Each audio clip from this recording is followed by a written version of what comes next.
Just a quick announcement. If you guys looked at the schedule, you would see that we are on to do a midterm this week. However, we're not going to do the midterm until we cover the material. So no midterm this week, looking at doing one next week.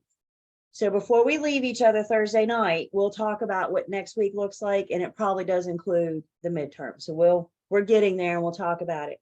Guys, please remember from the first day, there's 3 things that you have to do to get your certificate of completion from Lane after this class. You have to meet the attendance requirement. Remember, it's 15 hours. You can't miss more than 15 hours. You have to pass the end of class exam, and you have to take the midterm. I'm not looking for pass or fail with the midterm. I'm just looking at you guys try it and attempt it. I'm going to highly encourage you to treat it like a real test. I'm going to highly encourage you to pretend that you're sitting down on test day. And if that day were test day, would you pass the end of class exam? So I'm going to highly recommend you take it seriously. So again, we'll just kind of an idea of where we are, but the midterm covers through unit 10. So we still got a ways to go before we get that. But like I said, we'll have something to look forward to for next week.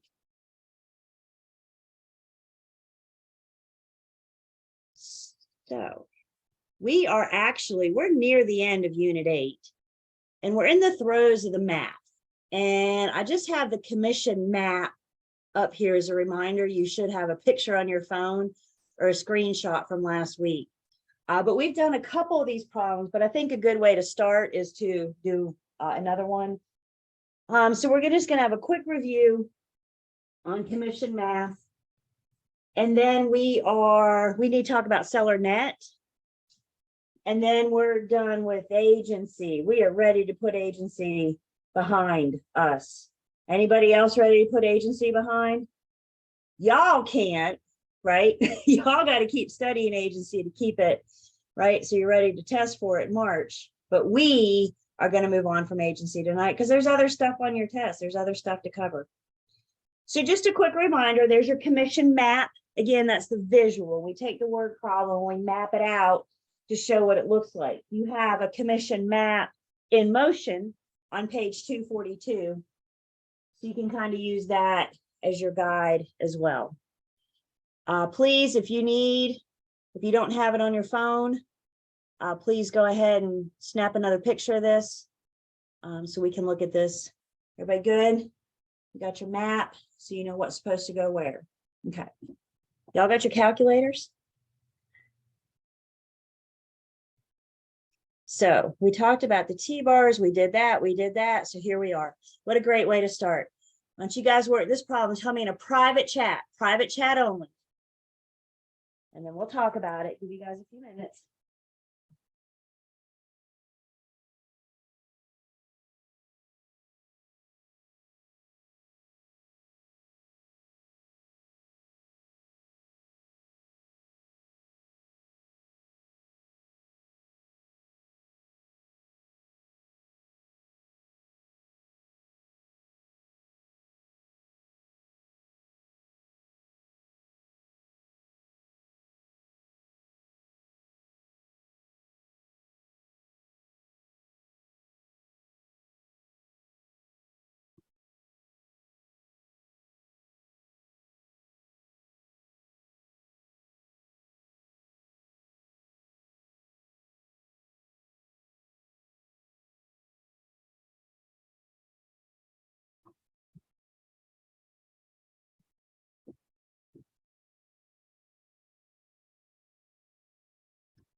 Give you another minute or so to look at it, and then we'll talk about it.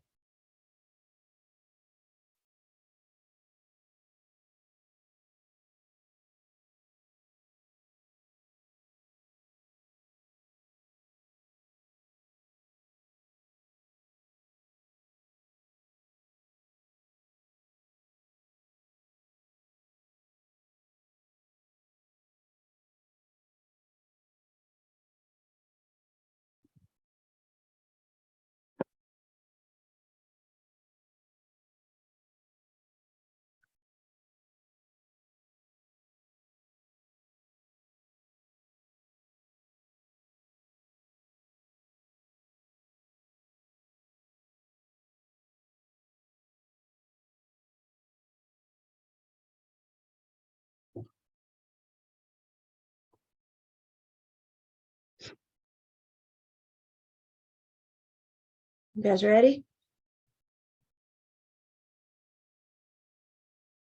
What do we do first when we see math? What do we do first when we just see any problem? Just read. Read and breathe. Breathe and read. They kind of rhyme, don't they? All right. So Julie's real estate shop is listing a property for sale with an agreement from the seller to pay 6% of the sales price. The listing firm agrees to compensate the selling firm with 40% of the total commission when they procure that ready, willing, and able buyer. How much will Julie's real estate shop collect on the transaction if the home sells for $300,000? So we've read the problem. The first thing I want to do is map it out. I want to take the information from the problem and put it in my map so I have my visual. That's what we're doing. So many times I hear you guys say, I can't read math.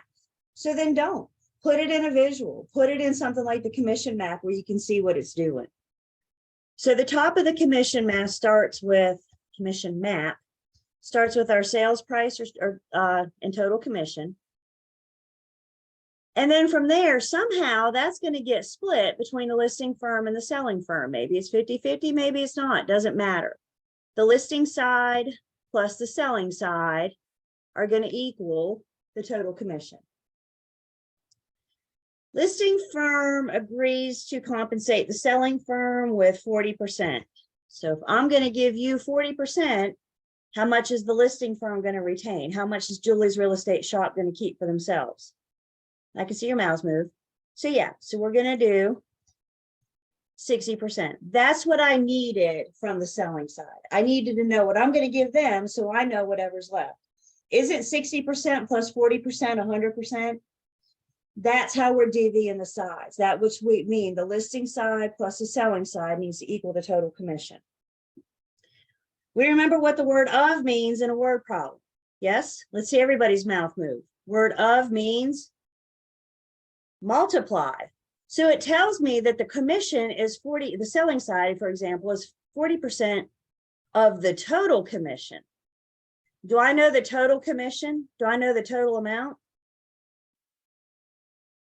Not yet, but I do know how to find it because it's what? 6%. There's that word of again, the sales price. So to find the total, the side commission, I first need to find the total commission. So we've mapped it out. We've dissected the problem. The problem tells me that total commission is 600,000 or 6%, there we go, of 300,000. The up down line in my T-bar means multiply. And remember too, with the commission map, when you start at the top and work your way down as we are doing, the steps you get there are to multiply. So if we're working down, we multiply. If we're working up, we divide. So however you want to remember that. So then on our calculator, we take 300,000 times 6%, and we get total commission of $18,000. Still up here in the top, $18,000 is what 6% of the sales price shakes out to. Questions so far?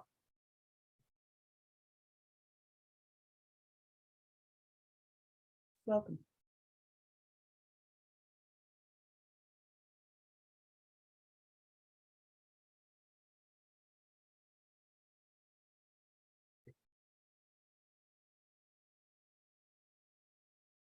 So now we got to split that between the sides, right?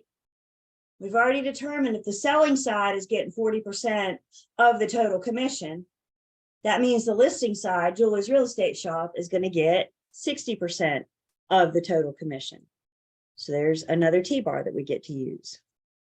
This time, we're going to calculate 60% of the total commission. Up down line means multiply. So 18,000 times 60%. Has Julie's Real Estate Shop getting $10,800.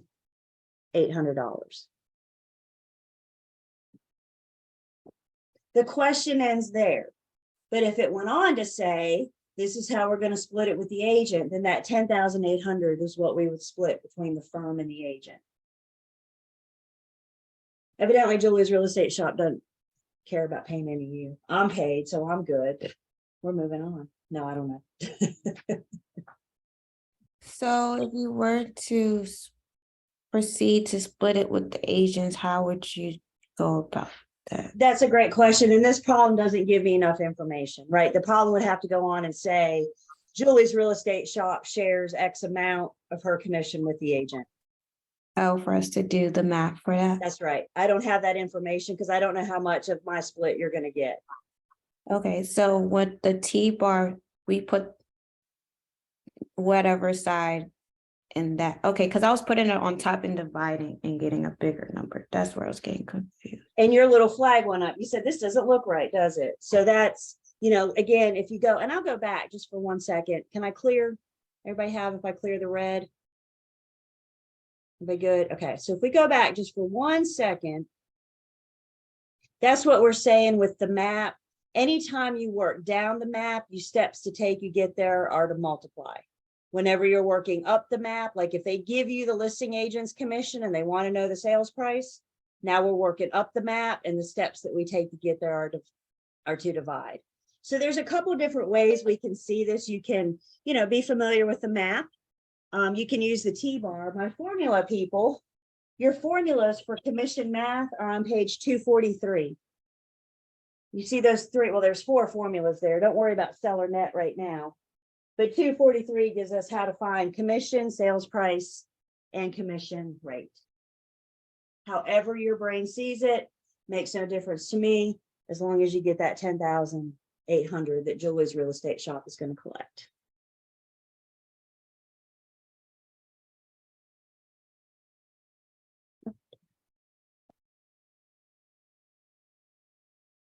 Other questions? Do you guys get a chance to play with some commission problems over the weekend? I see some head shaking. Good. Good. I got some more for you. It's practice, practice, practice. That's all I have to say about the math. Practice, practice, practice. In the next breath, guys, please remember, you are not preparing to take a math test. You're preparing to take a real estate exam with some math in it. So I don't want y'all spending all of your study time on the math because you need to know more to pass this test. Fair enough?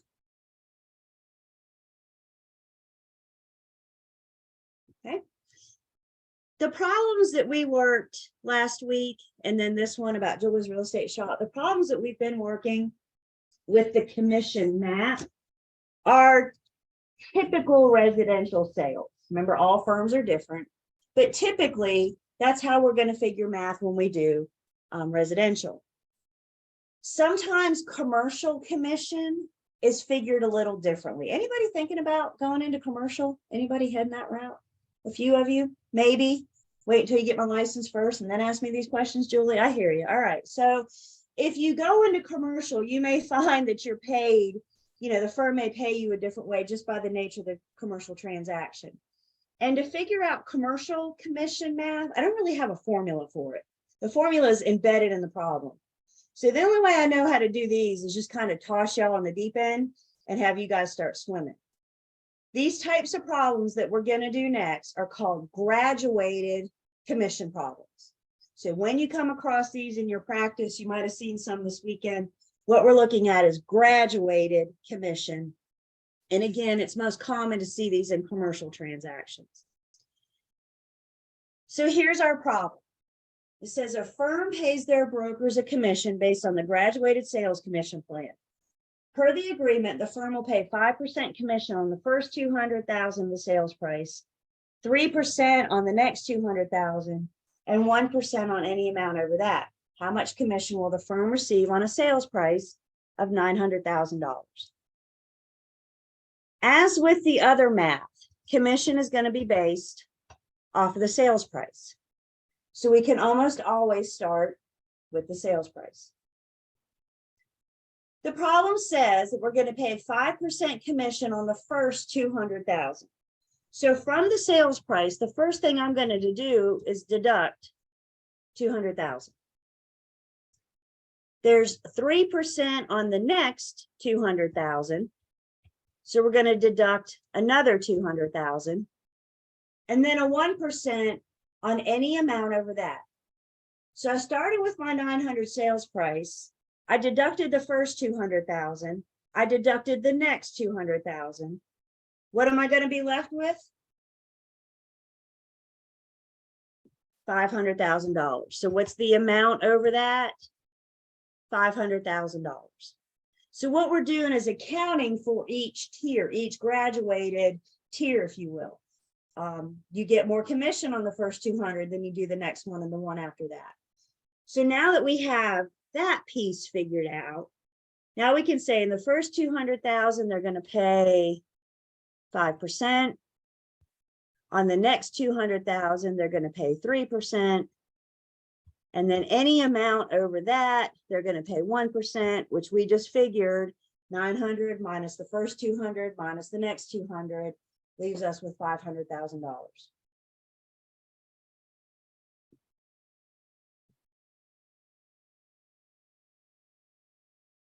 I'm seeing some of you already answered. Let me give you guys a few minutes. You want to attempt it?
So let's see what we're looking at here. The first tier, remember this is a graduated, think of it as tiers or levels. So the first level, we say on $200,000, we're going to pay you 5%. So you take 200,000 times 5%, you get 10,000. The next level or the next tier, 200,000 times 3% on 200,000, excuse me. So 200,000 times 3% gives us 6,000. And then the tier is any amount over that, which we decided was the 5,000. 500,000 times 1% equals $5,000. And then we just add, and we add it all up. We have the side getting $21,000. The side gets that. The firm will share their commission with the agent. Had the problem gone on and stated what that split is. That's what we mean by graduated. You're calculating so much on the first 200, so much on the next, and then 1% on what's ever left. I get asked a lot, well, can't you just add this up and charge the firm a 9% commission on $900,000? No, because that's not what your commission agreement is. Your commission agreement says you get 5% on the first 200, 3% on the next, and then 1% on anything like that. So you can't just start trying to find shortcuts with this. Again, the formula is built into the problem, isn't it? Right? I don't have an actual formula that we can do. But the first thing you guys need to, the first thing, I hear you, the first thing you guys need to determine is the any amount over that. And that'll help us determine what that third, in this case, that third calculation is. Questions?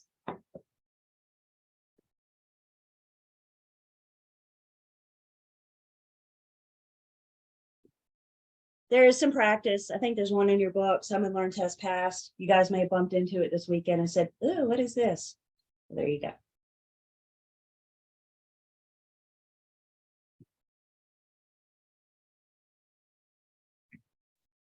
So commission math is a big piece of the math in Unit 8.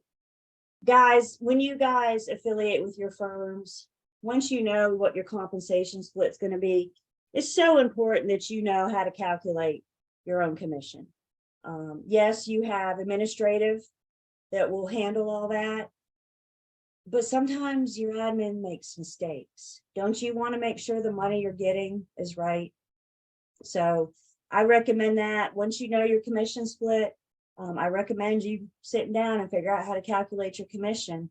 So every time you go under contract, you know you're going to make sure you get paid the right amount. Back in my administrative days, I did the agent's commissions. I calculated the agent's commissions. And I always gave them a worksheet for them to sign off on to make sure that we were in agreement. And it blew my mind how many agents looked at me and said, oh, Julie, I trust you. Thank you. Thank you very much. But guys, newsflash, Julie makes mistakes too. So it's okay to have a second set of eyes on it. It's okay to, ask questions. It is your money and you have that right to know that it's right. Fair enough?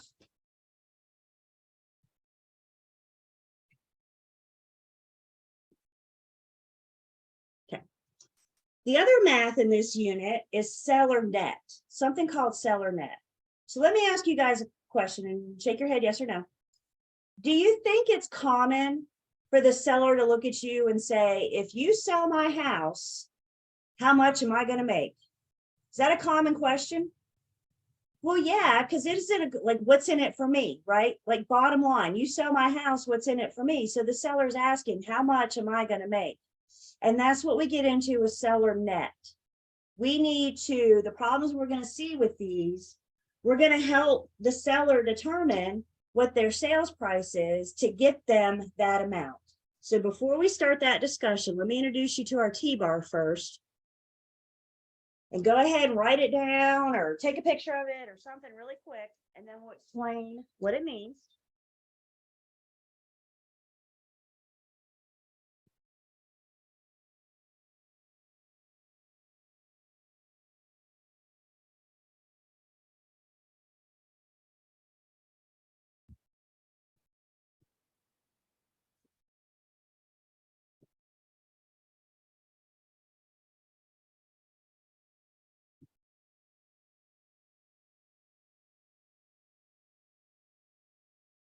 When you do these, generally speaking, you're going to be asked to solve the sales price. So it's going to give you a whole bunch of information. And bottom line, it wants to know what's the minimum sales price to sell the seller's home. So let's talk about what some of these other pieces in this TBAR means. The number on top, we're going to take all of the seller's debits plus their net. Everything that they owe, all their debits that they owe, except commission. Don't worry. I will get you paid in just a second. Okay. The net is how much the seller wants to walk away with after it's all said and done. The seller figures out their net. They start with the sales price. And from the sales price, they deduct all of their debits. So do they have a mortgage, a second mortgage, a third mortgage? Do they have outstanding liens, delinquent taxes?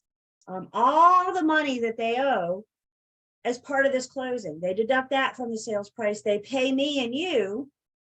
And then whatever's left is what they net.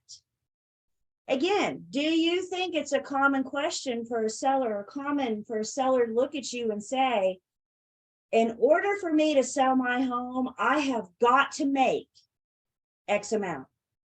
If I don't make X amount, then I can't sell my home. Do you think that's common as well? Absolutely. They know what they need to put in their pocket, and they're relying on us to help them. So the number that goes on top is what they want to net, what they want to make when this transaction's over, plus all of their debts, which we'll talk more about in just a second. Everything except commission. So now where do I get you guys paid? We get you paid when looking at the seller's rate. And the best way to look at the seller's rate is to think about pie. You want to talk about pie right here at dinner time? If we think of the pie as the sales price, the pie is 100%. Remember what I just said. The sales price is the seller's. They start from that, pay everybody else, and then whatever is left is theirs. So talk about the sales price, the 100%. And the seller has agreed to give you a very small piece of their pie. So if the seller is going to give you, for example, a 4% commission, the seller's giving you a piece of their pie. Why don't you guys tell me in a private chat what's left for the seller? If we have the whole pie that equals 100%, and I give you a very small piece of my pie, how big is the seller's piece of pie? How big is the seller's rate?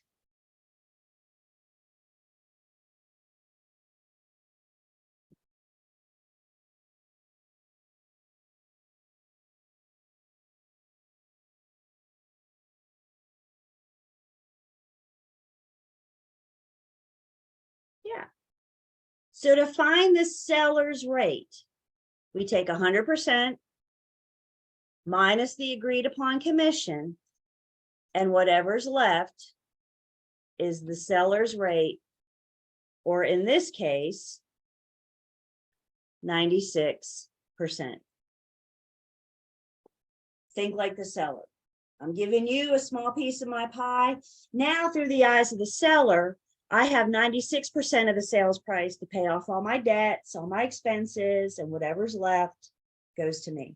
The seller with the sales price is the very last person in line. They get whatever's left once everybody else has been paid. So the seller's rate is 100% minus the agreed upon commission. And that's how we figure out how much the seller can expect to collect of the sales price. Questions so far? We got a little bit more to talk about.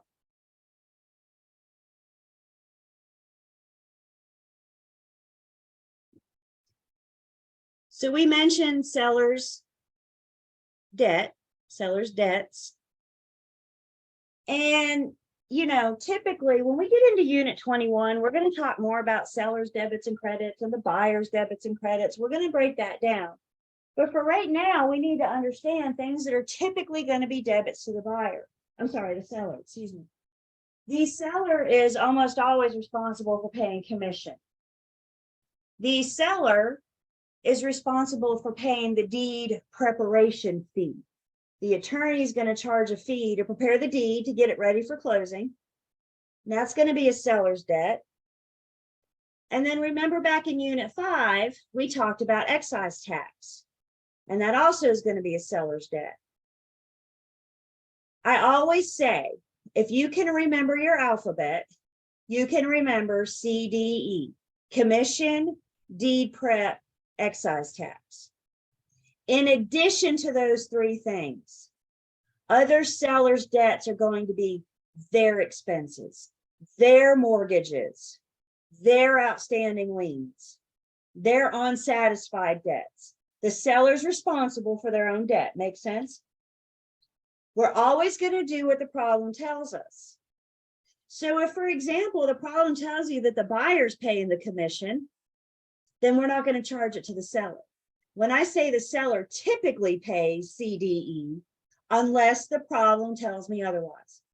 Always do what and only the problem says. Guys, not all of these may mention excise tax. If the problem doesn't mention excise tax, don't worry about it. Do what and only the problem says. Fair enough so far. Good so far.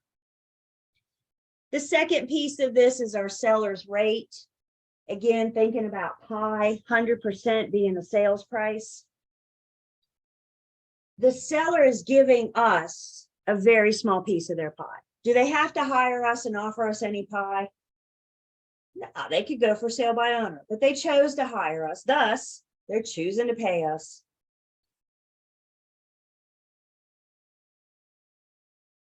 So the seller's rate is 100% minus the agreed upon commission.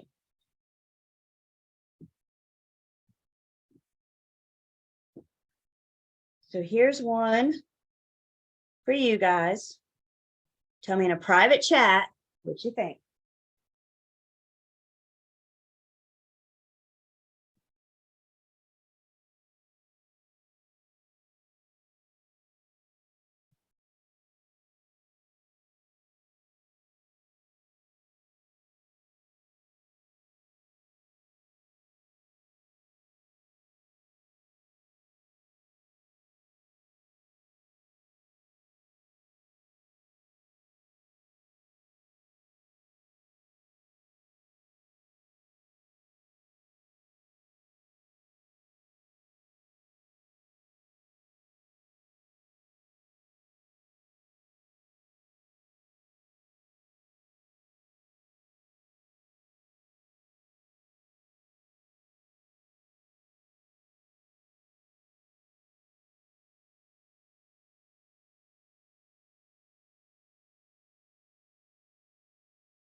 We've got another minute or so, and then we'll talk about it.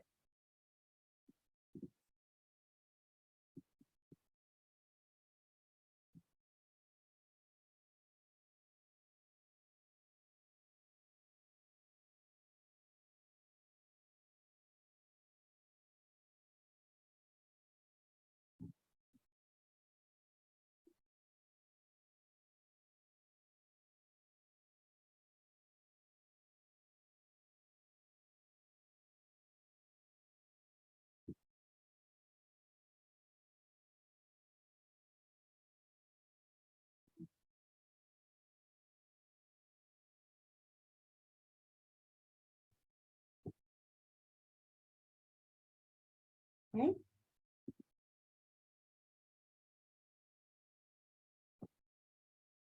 So first we just read.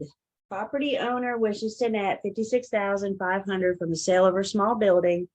She needs to pay off her existing mortgage of 115,000 and 12,500 in outstanding liens. Sellers agreed to pay the listing firm a 7% commission. What is the minimum price this property must sell for in order to net 56,500?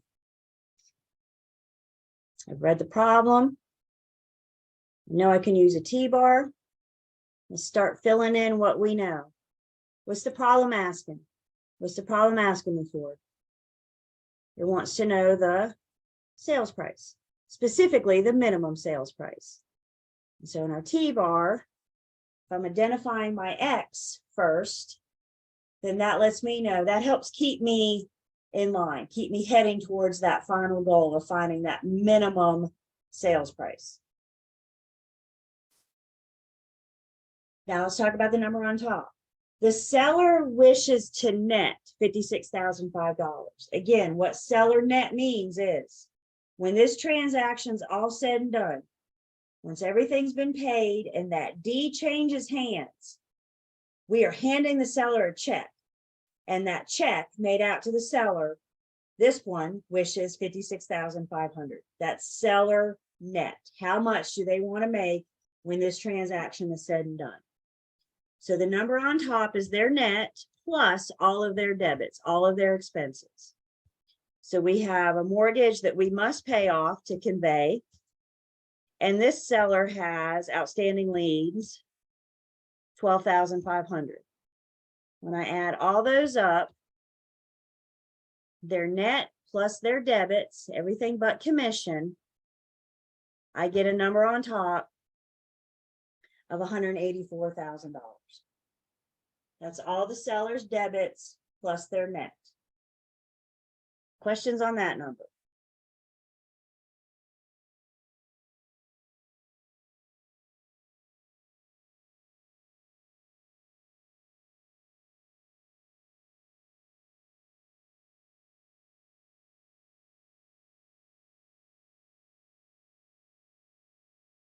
Now we got to figure out the seller's rate. The seller's pie represents 100%. If they're giving you 7% of their pie, they're giving you a piece of their pie equivalent to 7%. How much do we have left for the seller? What's their rate? What we're looking at here is 93%. So we figured out the number on top, their net plus all their debits. We figured out their rate, the seller's rate. Everybody have your seller hat on? What's in it for me, right? That's what the seller cares about. Back fourth line on the T-bar means divide. So you take the 184,000, divide it by 93%, and we get a minimum sales price of 197,849.46, give or take.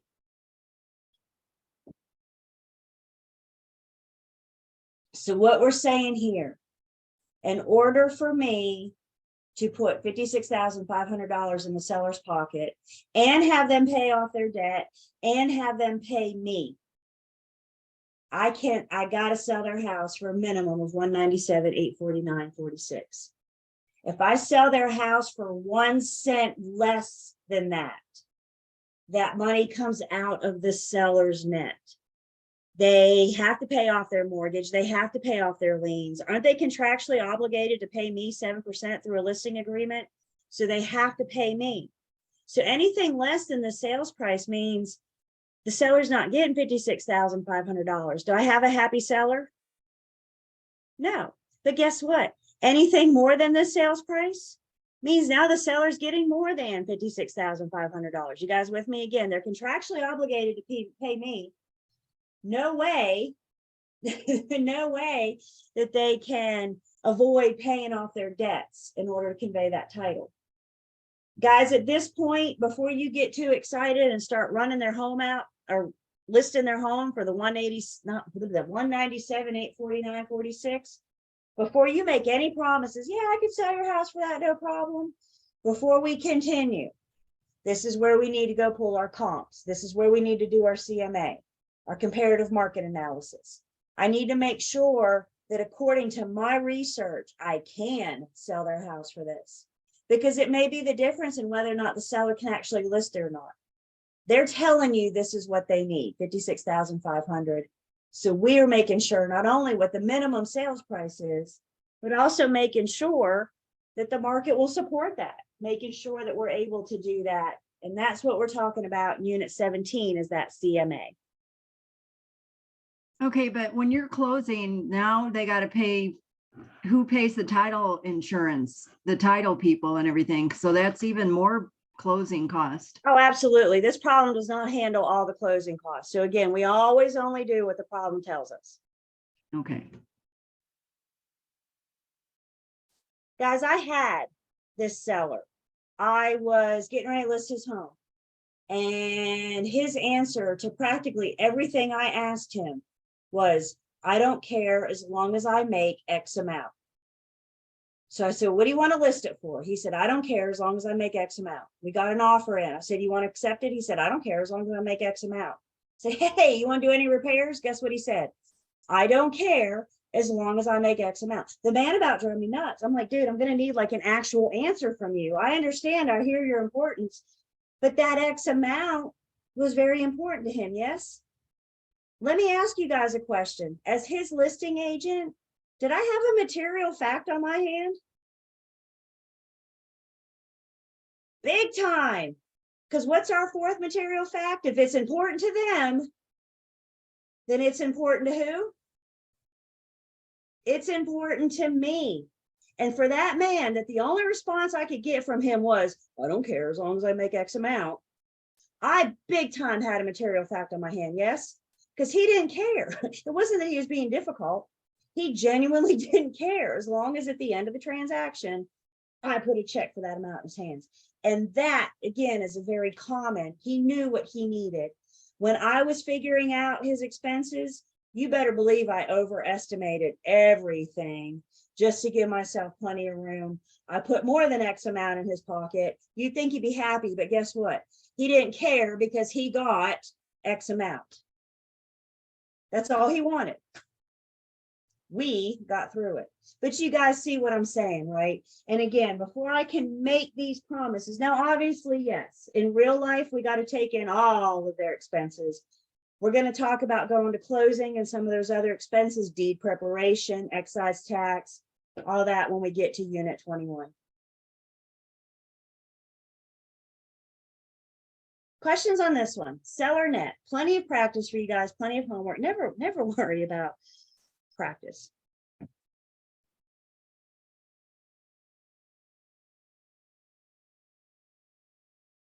Remember too, I know we like, okay, seller's hats off, right? What's our number one question? What's in it for me? So now the agent wants to know, so how much am I going to get? Now we're looking at 7% of the sales price. Didn't we have to find the sales price to calculate our commission? So now that we know the sales price, I'm getting 7% of that. There you go. That was gonna be my question. So if you take 7% of that, he's still gonna get that net profit in his pocket? Once I deduct the 7% commission, his liens and his mortgage, yep, then he's gonna get that 56.5. Okay. Yep. But we can't take the commission into consideration on this number on top, because again, my commission comes from the sales price. And that was the last thing I did was find the sales price, right? So that's why I can't deduct my commission when I start this problem, because I don't know what that sales price is going to be. We and the seller are paid off of the sales price, and that's what we're looking at with our pie. The sales price is the pie. The small piece goes to us, in that case, 7%, and whatever's left, the seller has to pay off their mortgage, their liens, and put that 56.5 in their pocket.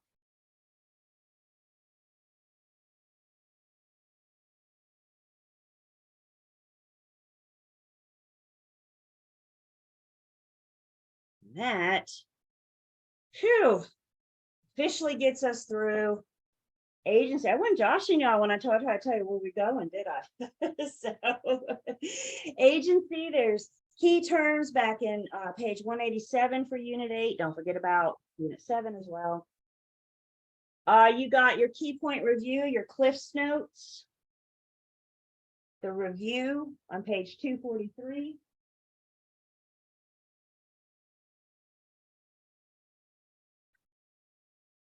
And then a student quiz in your book on 248. There is some commission math at the end of unit 8. There is some seller net at the end of unit 8. So there's a little bit of practice there for you.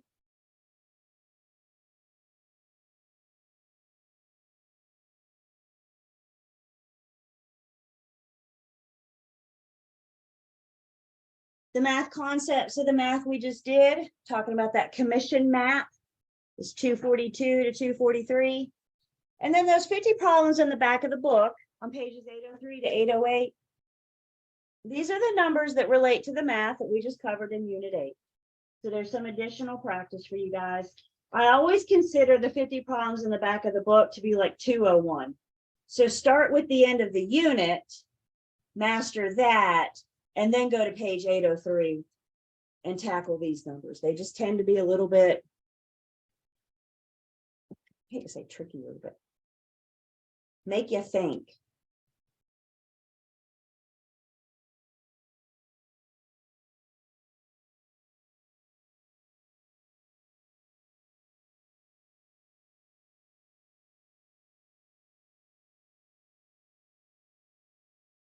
So we got some extra practice for you there. Again, the math concepts. Good news is we don't touch math again until we get to financing next week.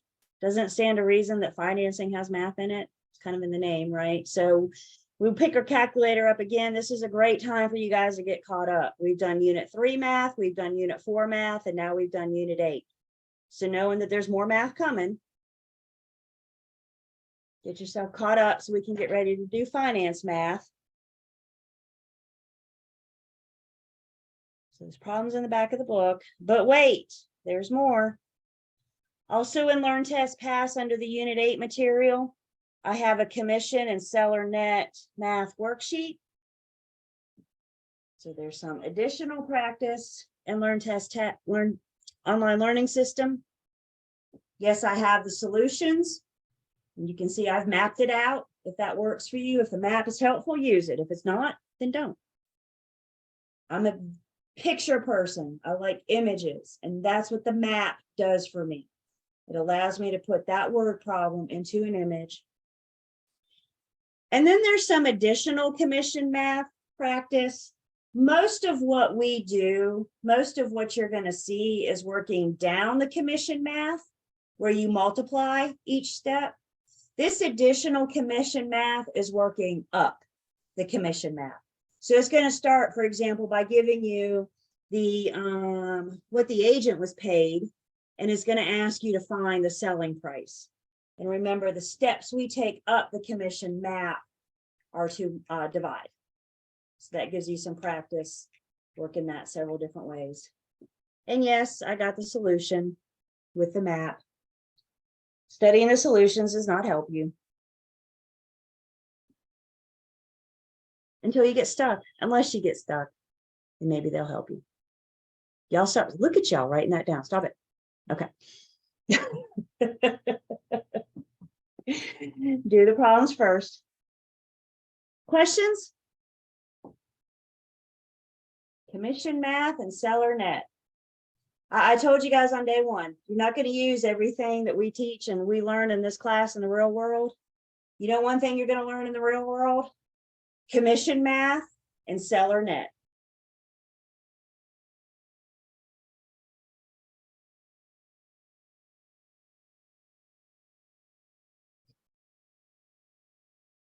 Okay. All right. I know we're a little early, but let's go ahead and take our break. We come back. We're going to Kahoot. We're going to do our unit 7 and 8 Kahoot. So get your phone if you don't have it.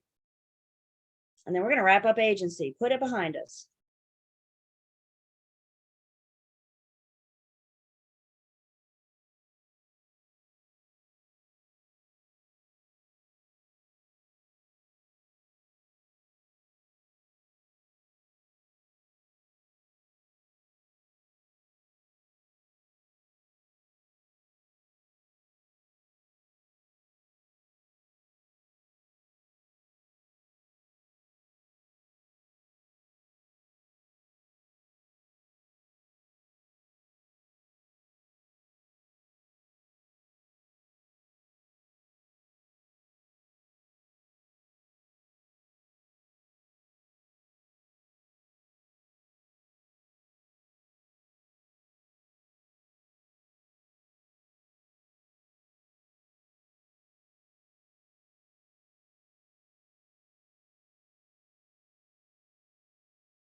And we're back. Camera's coming on.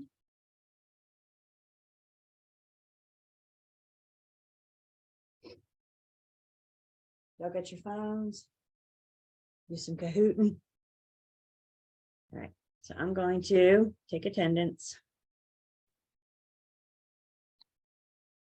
And we're going to Kahoot. And this Kahoot is on units 7 and 8. So this is our agency Kahoot. Do you have your phones? You either scan, take a picture of the QR code. If you're using the app or the website, you need a game pin. This game's game pin is 465-5931. Thank you for telling me you're back from break. We have taken attendance. So if you're just coming back, please let me know. Thank you. Then you put your name in. Happy for you to use a nickname. Don't be surprised if I ask you to tell me in a private chat who you are.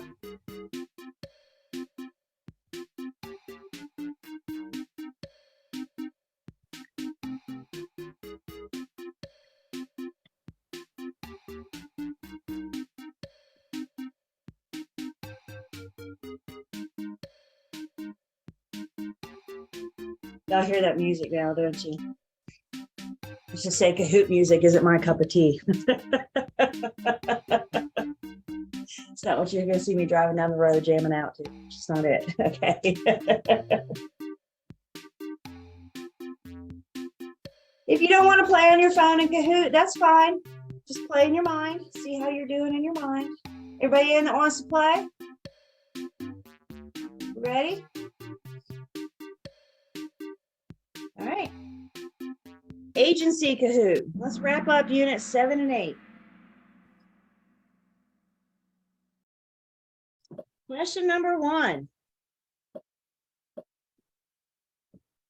A broker is permitted to represent both the seller and the buyer in the same transaction when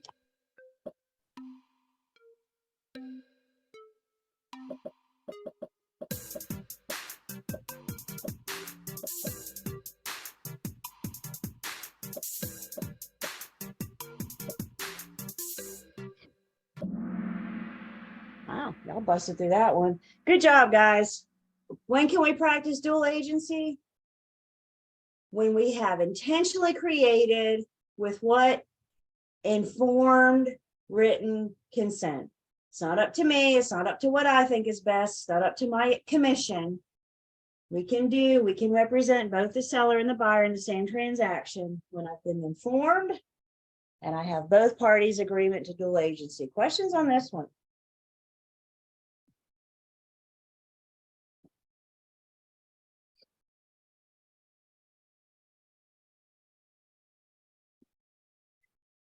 So let's see who got it right the fastest. Out the gate, what we got. Barry came out first, followed by Maddie and Sean, Tiffy and Kel. Question number 2. Which of the following is true?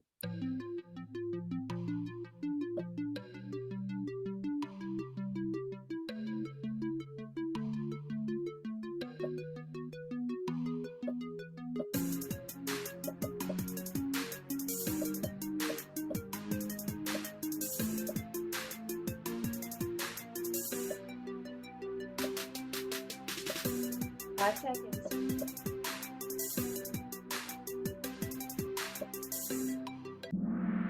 Which is true? Of all the times I've Kahooted with this question, this class just crushed it. Good job, guys. Let's look, make sure we're good. Look at page 149. Make sure we're good.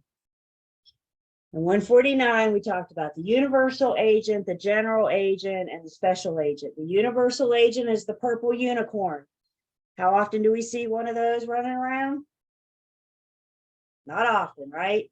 And in a real estate transaction, universal agent, I hate to use the word never, so it's going to be say is extremely rare. General agent is when you have some power. And the couple of examples that we gave with general agent was the relationship between the property manager and the owner. You have some power, some authority, some ability to bind. The second example that we gave of the general agent is your relationship with your firm. You have some power, you have some authority, you have some ability to bind. For example, as a broker affiliated with that firm, you are allowed to sign the agency agreements on behalf of the firm. You are allowed to sign that thing to create a binding contract between the firm and the client. That's an example of a general agent. And then last off, we have special, which is reserved for our sales agents, those working with buyers and sellers. How much authority do I have as a special agent? 0. How much ability do I have to bind? 0. I'm a fact finder. Good job, you guys. This one did my heart good. Thank you. Okay. So let's see what we got. Barry's staying on top. Tiffy climbed up and Cal. Sean's on the board. Sean was on the board, I think. Marielle's up now. Tom is our highest climber with waffles on his head. He's up 4 places. Question number 3. A listing agent knows about a problem with a roof and does not disclose to potential buyers. The agent is guilty of, take your time. I've given you guys some extra time on this one.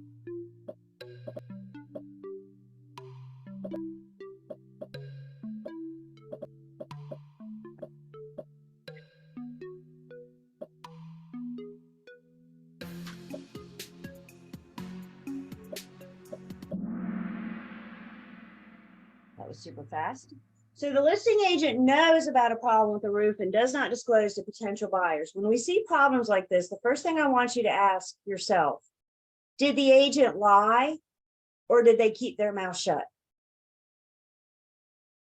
They kept their mouth shut, didn't they? They omitted it because they did not disclose. That's the difference in an omission and misrepresentation. So now we've just narrowed it down to 2. Now we go back and ask ourselves, did they do it intentionally or unintentionally? They know about the problem. So what are they going to be guilty of? Willful omission. Questions on this one?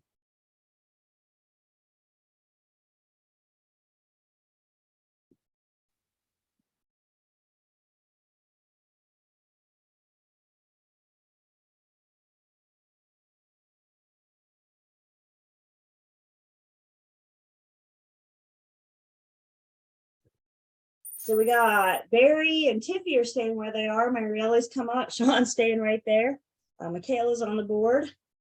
CGB is our highest climber, up 5 places. You want to share with me who you are? Question number 4. Which of the following statements is true about agency representation? Again, I gave you some extra time. Take your time.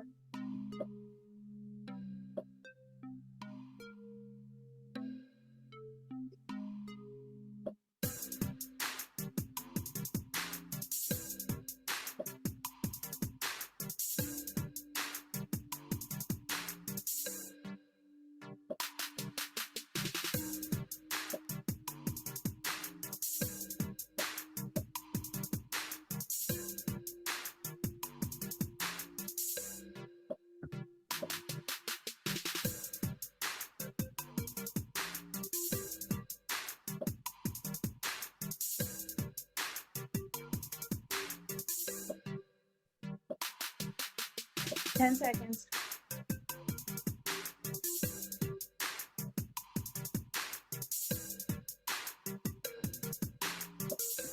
Which is the following is true about agency representation? Hands down, the biggest problem topic in Unit 7. The provisional broker and the broker in charge cannot be designated opposite of each other. I hear you. They can be in dual. Think about who's in dual. Is it the individual agent that's in dual? It's who?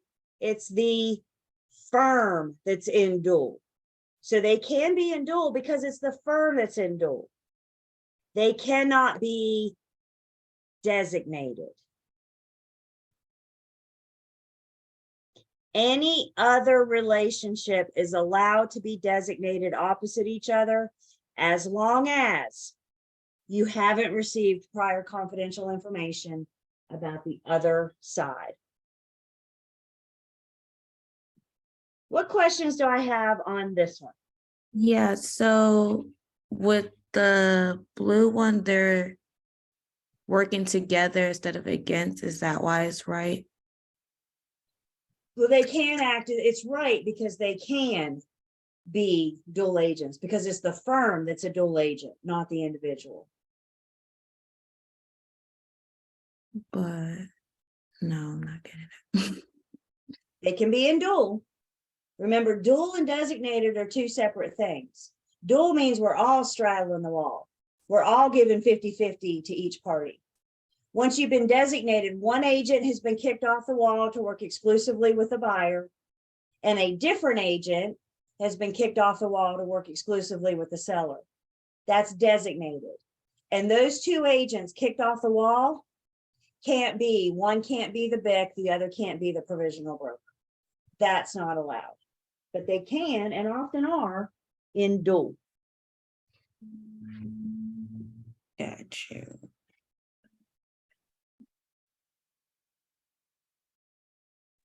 Julie, Yeah.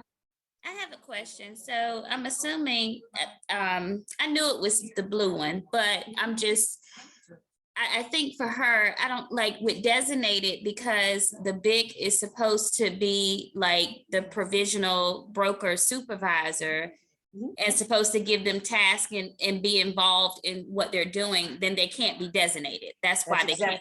That's Yeah, exactly why. I think If the that's. BIC's Mhm. If the BIC's doing their job, they know something about the provisional broker's client.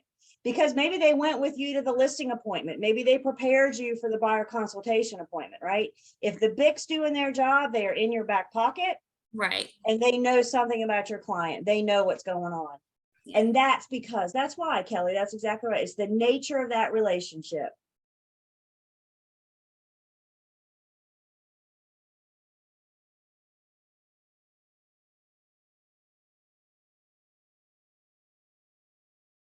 Again, you guys, this is the #1 problem topic in Unit 7. So when you go back and review, the BIC and the PB cannot be designated. They can be dual.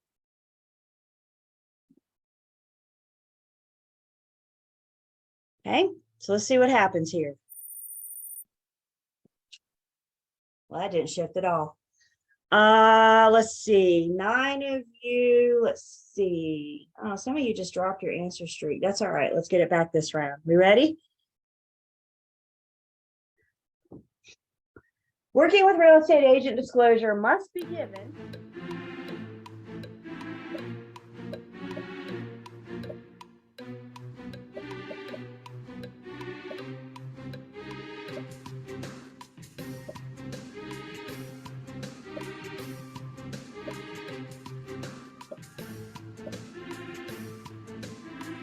Eight seconds.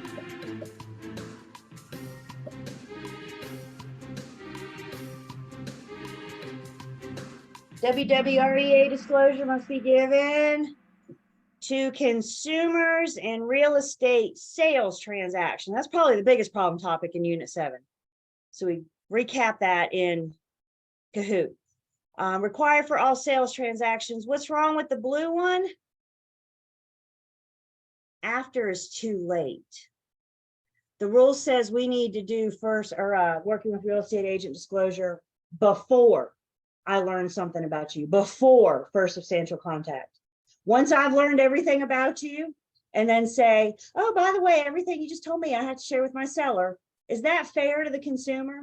So the whole point of the disclosure is to either catch them before or stop talking and interrupt them and make sure they're aware that if they continue talking, what you share with me is just the same as sharing with the seller. Are we doing enough practice problems? We're learning that one word changes the meaning of the whole dang thing. It could be one word in the question. It could be one word into the answer choice. And that's exactly what here, that one word. So that's what's wrong with the blue. We don't do it after. The rule says we do it before. Questions on this one?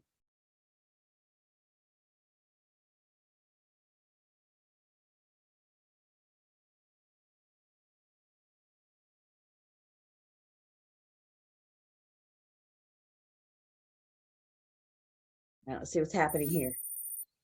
Barry has stayed on top. Y'all need, I'm not sure who Barry, you're going to tell me who you are. Mary Ellie has climbed up. Kel has climbed up. Jasmine's on the board. Nicole is up.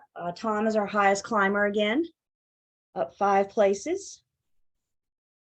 Question number 6, a listing agreement may be terminated for any of the following reasons, except.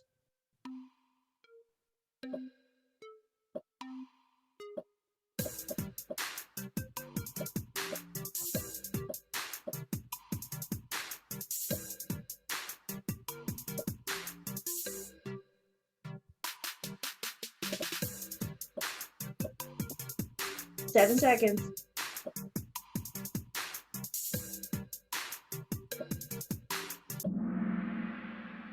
Good job, guys. The agent's license goes inactive. Remember, if the individual agent dies, or if they lose their license for whatever, always stop and ask yourself, who's the relationship with? In this case, it's with the listing agent or the seller, and who? The firm. So if something happens to the individual agent, the show goes on. Questions on this one?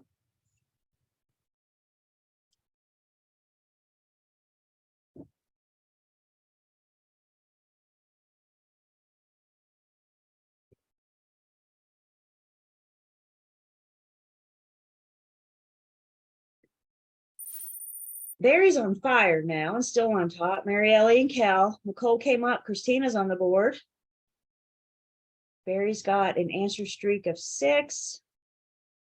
Last one. All the following are typical provisions of a listing agreement, except.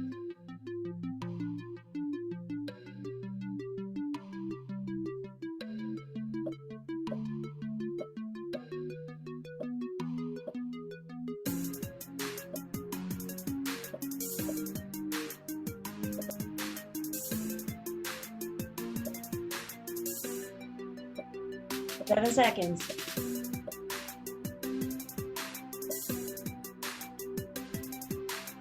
All the following are typical provisions of the listing agreement, except. What do we owe the buyer in the listing agreement? Tricky, tricky. The listing agreements between who? The firm and the seller. This concerns me. Let's have a conversation about this. Agency agreements are employment contracts. We're being hired to do a job. Would you agree to do a job without discussing how much you're going to get paid? Would you? I mean, honestly, would you say, yeah, I'll do that, no problem? I know you. Of course not.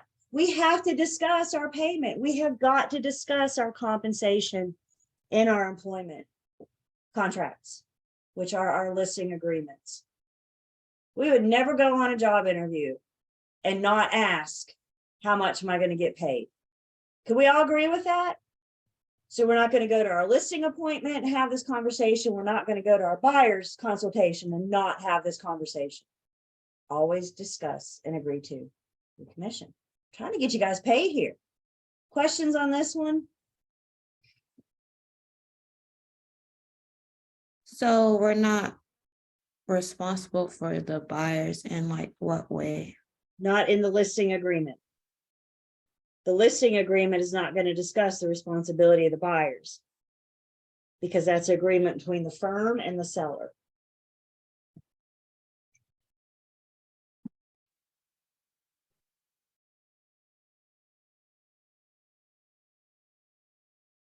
All right, here we go.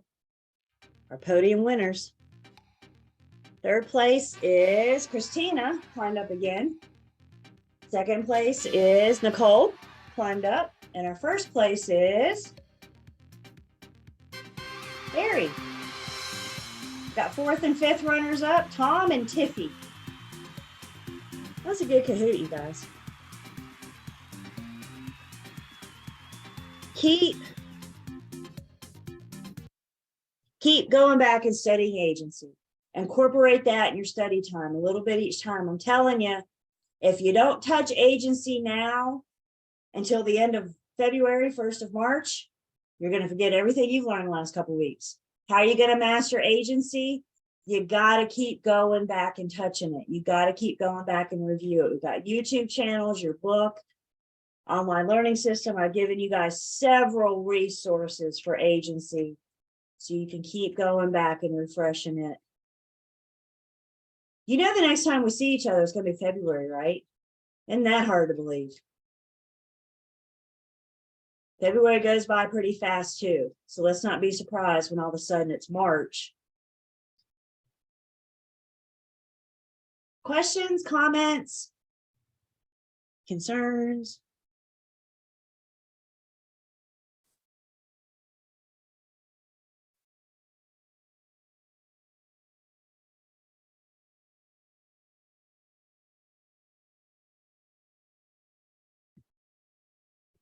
Okay. We are moving on from agency. Up next, we're going to talk about contracts. Unit 9 is our basic contract law. We need an understanding of how contracts work because we work with them every day. Unit 10, we're going to get more specifically into North Carolina contract law. And the star of Unit 10 is our sales contract. So we're going to look at the document that connects the buyer and the seller, that legally binds them. Guys, I need you guys in Unit 9 to note this word basic. Everybody see that? We're not in law school. We're in real estate school. We're not here to teach you guys how to be attorneys and dissect a contract. However, we work with contracts every day. So we need a very basic understanding of how they work. First year law students probably spend an entire semester on a unit very similar to Unit 9, obviously a little bit more. They get a lot more in depth. We're going to blow through it in about an hour and a half. So again, we're getting the basic understanding. The key to getting Unit 9, the key to understanding it are the words, knowing what those key terms mean. So we'll start with your key terms on page 253. And of course, I'll remind you about those key terms on page 253 when we get to the end of the unit. But the key to Unit 9 is knowing what the word means. 9 makes me nervous. I feel like sometimes we're teaching you guys just enough to be dangerous. You go through basic contract law and you think, I know everything there is to know about a contract. No, we're still not attorneys. Everybody good? Bless you. My goodness. Okay. So our roadmap, our guide to Unit 9, if you will, we're going to discuss basic contract law. We're going to talk about the essential elements of a contract, talk about the validity of a contract, and then we're going to define some contract concepts. So basic contract law, and the best place that I know to start with basic contract law is first define what the heck a contract is. Now, before you guys start writing, if you want to save your hand, this is on page 254, second paragraph. No shame to my game, copy and paste. A basic contract is a legally enforceable promise or set of promises between legally competent parties, supported by legal consideration to do or refrain from doing a legal act that must be performed and for which the law provides a remedy if a breach occurs. Do we see kind of a common theme when we look at the definition of a contract? Don't we have one word that stands out over and over and over again? A contract is a legally binding agreement. Two parties have agreed to enter into this contract, and any contract has to have the provisions about what if one party doesn't do what they promised to do. These contracts have to have teeth, and they need to spell out that remedy. So if you don't do what you promised me you were going to do, What's in it for me? What's my remedy for your breach? And any contract has to have that remedy, that what if we don't do what we promised to do? So these are legally binding agreements that we're putting our buyers and sellers in. Our agency agreements are a contract, right? We have a legally binding agreement. I list and sell your home, exchange, you pay me. What's the remedy if neither one of us doesn't do what we promised to do? A couple of things that contracts are voluntary. You cannot force somebody into a legally binding contract. If you do, there's going to be consequences. And we're actually going to talk about some of those consequences in just a second. If you force somebody into a contract. A contract is an agreement or a promise between the two parties. The two parties are both legally competent. They have the mental capacity to enter into a legally binding document. Contracts have to have some kind of legal consideration. This is probably the problem topic. Consideration is just something of value. Have you guys ever heard that expression, there's no such thing as a free lunch? When you enter into an agreement with something, you got to have something of value to exchange. You got to have some form of consideration. Most of the time, it's going to be money. But aren't there some other things that are valuable? Aren't those other things that we consider consideration? What if you say free rent for a year? Isn't that kind of valuable? Isn't that worth something? So it's just anything of value, some form of consideration. And then contracts have to be for a legal act. You cannot have a legally binding contract for an illegal act. It's not going to stand up. So our contracts have to be for a legal act.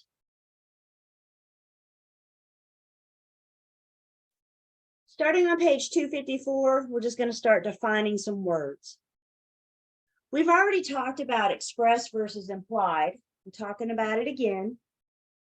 Any express agreement, it's expressed because the terms have been clearly stated. Maybe it's in writing, maybe it's oral, doesn't matter. As long as the terms have been clearly stated, this is an express agreement, an express contract. We're going to talk about oral contracts in just a second. Compare express to implied, which means the agreement, the contract is just demonstrated by the parties' actions. We didn't state the terms. We just started acting like we were in contract.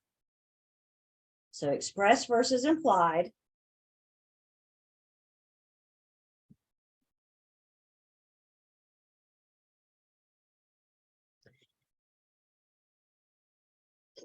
Contracts can be unilateral or bilateral.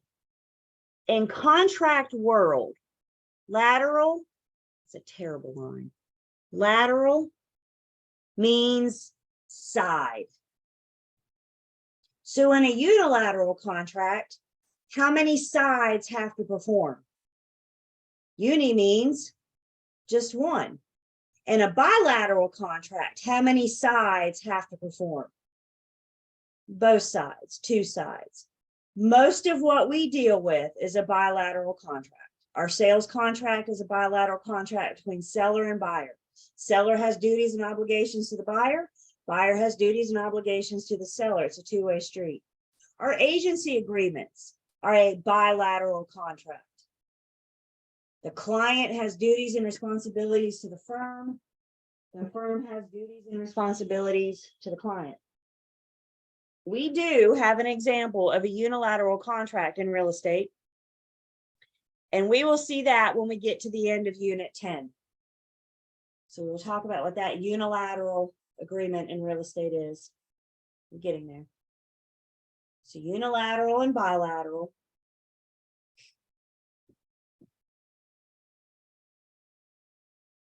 Contracts could be executed or executory. An executed contract means that all the terms have been fulfilled, all the promises have been made.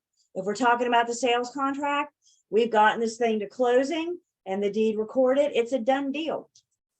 It's executed. An executory contract means that there's still something left to do. It's a contract in motion. Our entire contract to closing process is an executory contract. The seller hasn't fulfilled all their duties. The buyer hasn't fulfilled all theirs. We're going to talk about the contract to closing process. We're going to start it in Unit 10. So we're starting to get there.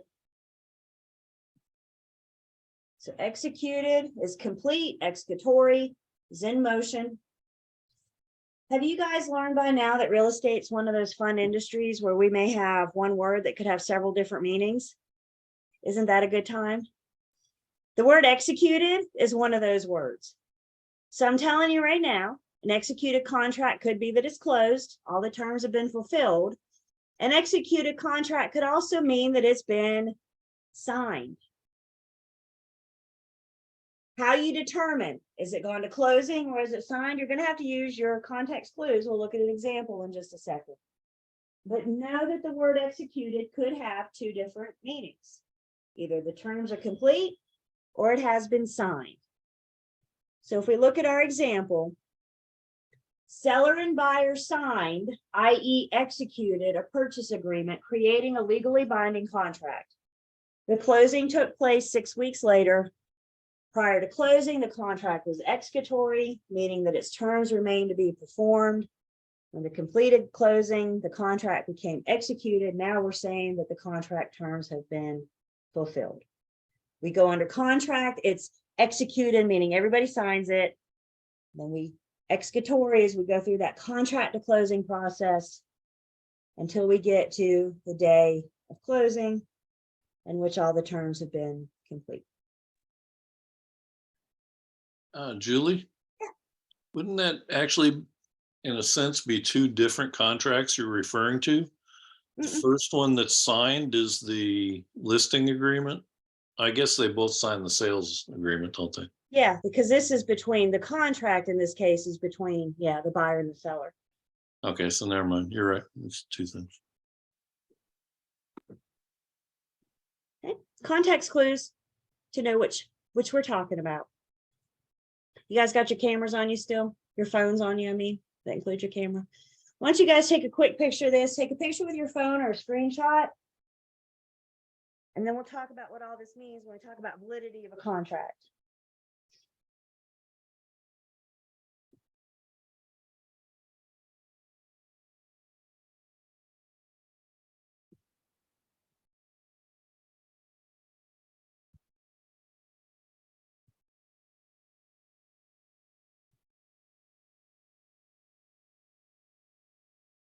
Everybody have this where we can reference it so we can talk about it. We're going to be here for a minute.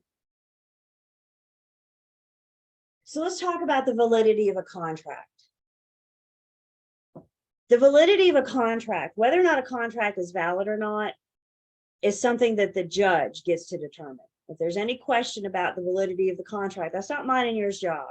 That's the judge's job. In order for the judge to determine it's valid, they're going to make sure that the contract contains all the essential elements.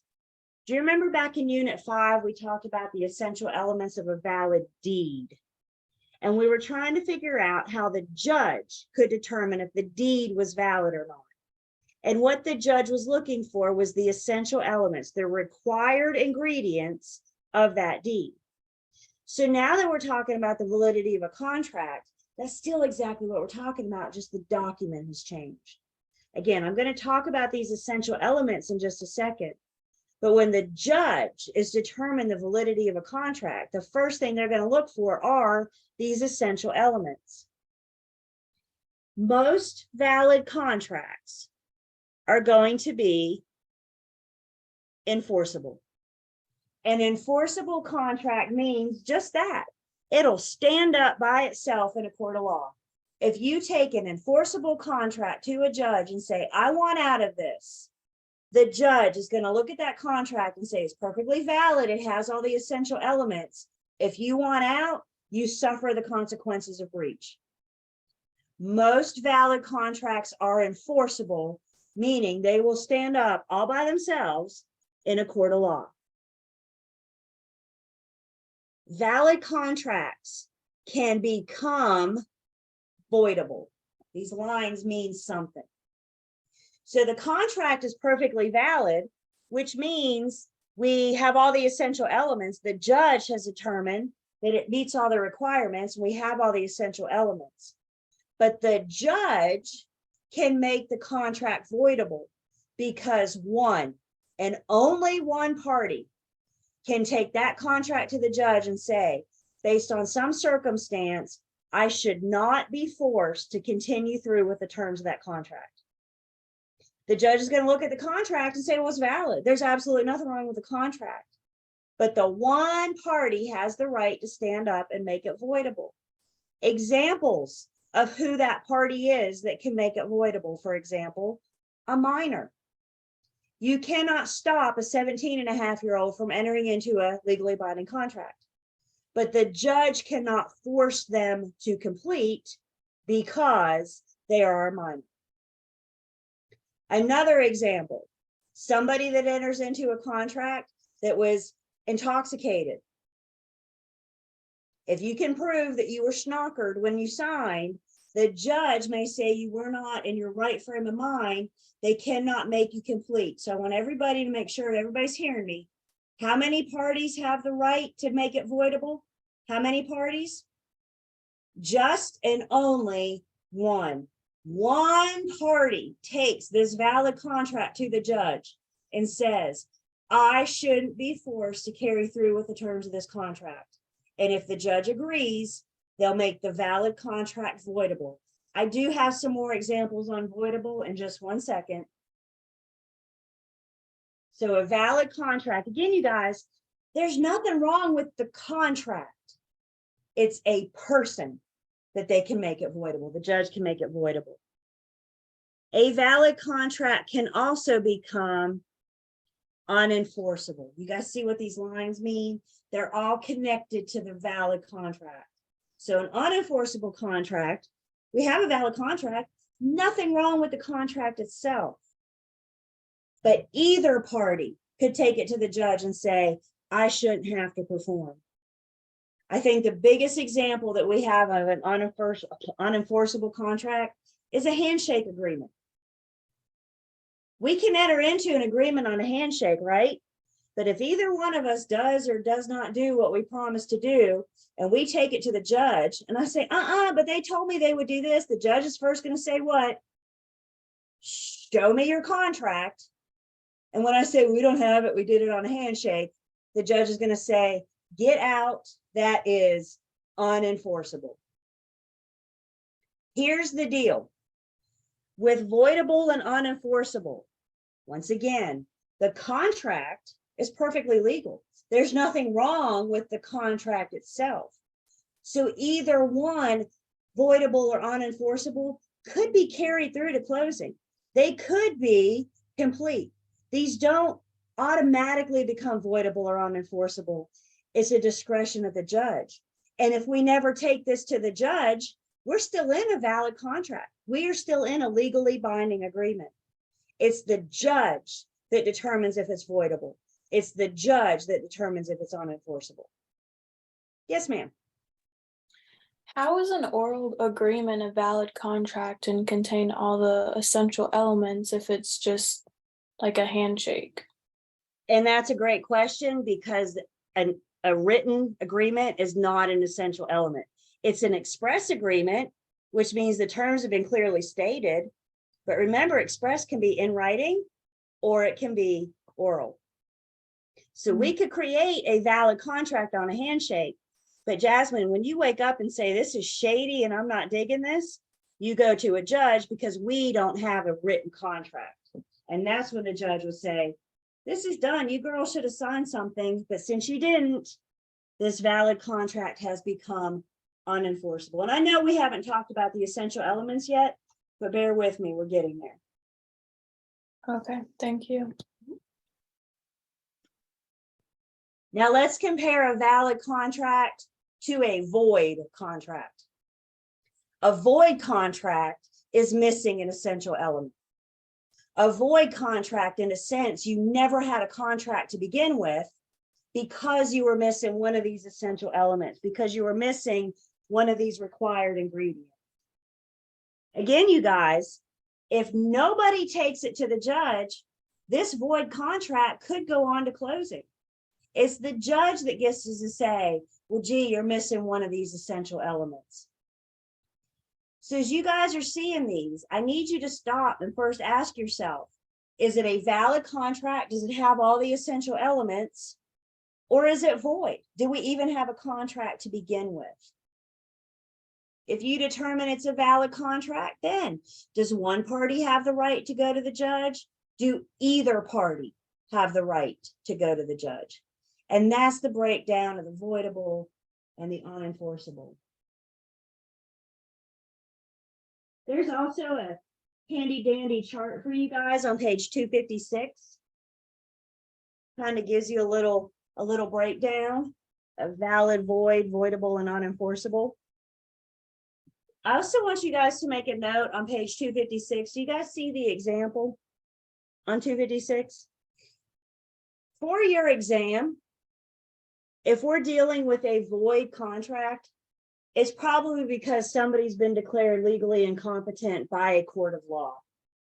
The court has decided that this individual didn't have the mental capacity to enter into a contract. That is one example of when a court may make the contract void. So that's true, because I just took a test and one of the answers were the person was under 18, but then they did also say the other person was incompetent, and both of them are true, but because that incompetent is the real answer. So you got to be really That was the void. watching that. Yep. Yep. If it had been voidable, now we're talking about the person that wasn't 18, right? That one person has the right.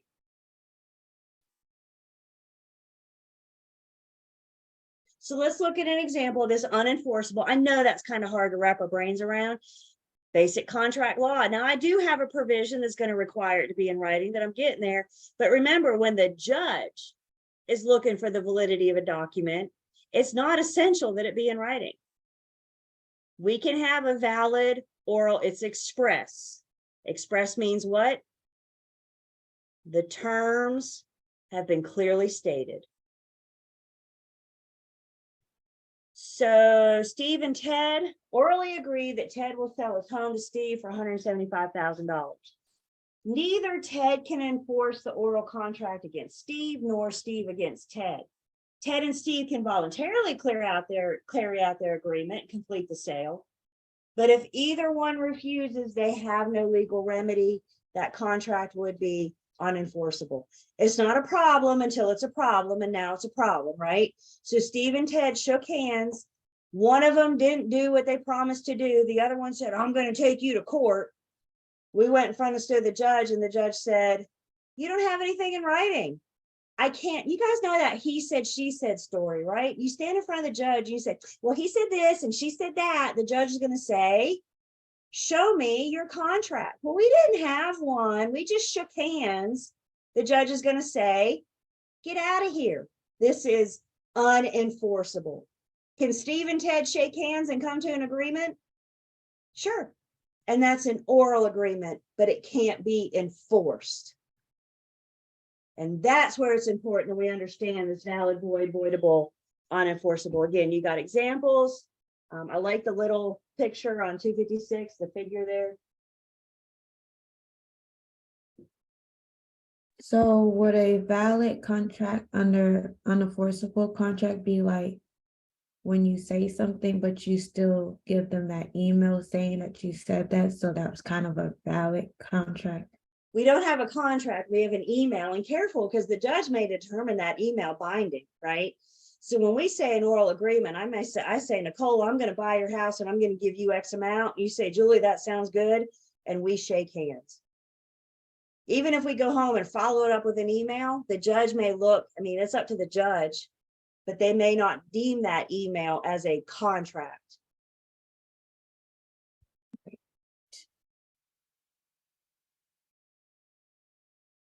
So let's talk about these essential elements of a valid contract. What is the judge looking for when they're trying to determine the validity of the contract. The judge is looking for 4 things. We have to have legally competent parties to carry through with the terms of the contract. We can have a minor enter into a contract, but you can't force them to complete. We got to have legally competent parties to carry through with the terms. All contracts have to have mutual assent, and we're going to spend a lot more time talking about mutual assent. That's why that's a red star. Mutual assent is also known as meeting of the minds, also known as offer and acceptance. What I'm telling you with mutual assent is that the 2 parties come together and agree on the terms. 2 parties come together and agree to enter into the contract together. An offer has to be made, considered, and eventually accepted. Again, we'll spend more time on this mutual assent. Legality of objects. I cannot have a legally binding contract for an illegal purpose. If my drug dealer shorted me this week, I can't take them to court. You cannot have a legally binding document for an illegal purpose. I think in real estate, where we may see this is any act for immoral performance, maybe, for example, discrimination against one of the protected classes.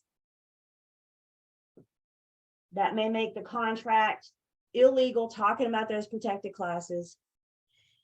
And then the last one is that consideration. Again, write that down. Consideration equals value. Consideration is anything of value. Guys, there are no free promises. We have to bargain in exchange for something. What's valuable to you? Is it money? Is it free rent? Is it 6 goats? What? Anything can be considered valuation or consideration as long as it's valuable to you and it's in exchange for something. So building on this, talking more about this, again, the essential elements.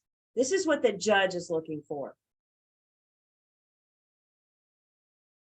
So they can determine if the contract is valid or not. There's this idea that contracts also have something called reality of consent. And with reality of consent, this takes us back to our mutual assent, our meeting of the minds. And in order to enter into a contract, we cannot have these certain things. So for example, if anybody enters into the contract under duress, duress is violence or the threat of physical harm. Somebody held a weapon up to you and said, sign this contract. You signed it because you feared your life. You later take that contract, once you're safe, you take that contract to a judge and say, I was under duress. I was forced into this contract because I feared my life. If the judge can determine that you were in fact under duress, they can make that contract voidable. Remind me, how many parties have the right to make it voidable? How many? Just one. So that person that was under duress can take that to the judge. Very similar is undue influence. Undue influence is the threat of mental or emotional harm. If you play on somebody's emotions to force them to enter into the contract. I think one of the bigger examples of undue influence that we hear about that pops up on the news every once in a while is the family hires a caretaker to care for their elderly family member, and the caretaker forces that elderly family member to sell them their home. Once the family finds out about it, they can take that to the judge, claim undue influence, and say they took advantage of the situation. They took advantage of the situation. We could make that, the judge may make that voidable. They felt that their emotional or mental harm, they were taken advantage of. In contract world, misrepresentation and fraud could both be voidable. When the judge is looking for misrepresentation or fraud, the difference between the two is intent. They're both a lie. Let's just put that out there. Misrepresentation is a lie, fraud is a lie. The difference in the two is intent. Did you intend to lie? Was it an accident? Let's say, for example, I own property and I think I own 7 acres of land. When I bought this land, I bought it at 7 acres. As a buyer, I decided I was going to save some money and I'm not going to have a survey done. The whole time I owned this property, I thought I had 7 acres. I now decide I want to sell my 7 acres. I put it up for sale. I go under contract. That buyer has a survey done, and lo and behold, it's only 5. We are both shocked. That's misrepresentation. Fraud is when I have 5, I know darn well I have 5, and I advertise 7. They're both a lie, but the difference in the two is intent. Either one, the judge may make voidable. And then again, very similar is mistake of fact. The thing with mistake of fact is you're going to have to prove to the judge that it wasn't fraud. May be voidable. Mistake of fact may be voidable. The question of the judge is going to be, could you have found out?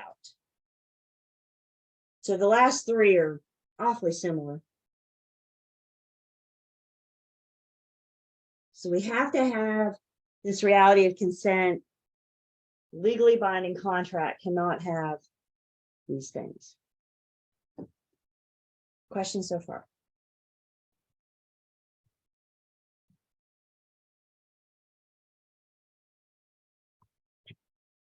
So great. We come back, more about contracts.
And we're back.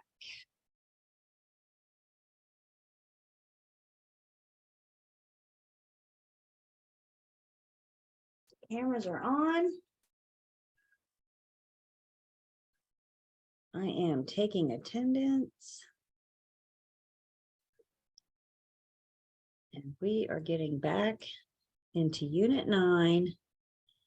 And up next, we're going to talk about the offer.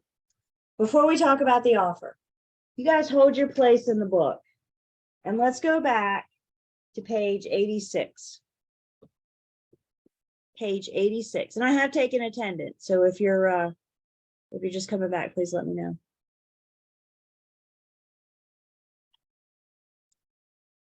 We're going to start discussing more of that OR and EE, the give or and the receiving. Now the documents that we're going to be looking at are the offer and the counter offer, talking specifically about those. One party's making the offer to the other. Most of the time, more often than not, the buyer is the first one to make the offer to the seller. But there are times, there are occasions where the seller may make an offer to sell to the buyer. So please don't get it stuck in your heads that the buyer is always the only one making the offer. What I need you guys to focus on is who is the offeror and who is the offeree. The OR is the giver of the offer. The EE is the receivee of the offer. It's way too easy on your test to give you buyer and seller. Offeror and offeree. So now back to page 258. When we talk about the offer, an offer is made, it's considered, and hopefully it's eventually accepted and becomes a contract. The parties, as we said, are the offeror and the offeree. You guys see the OR and the EE?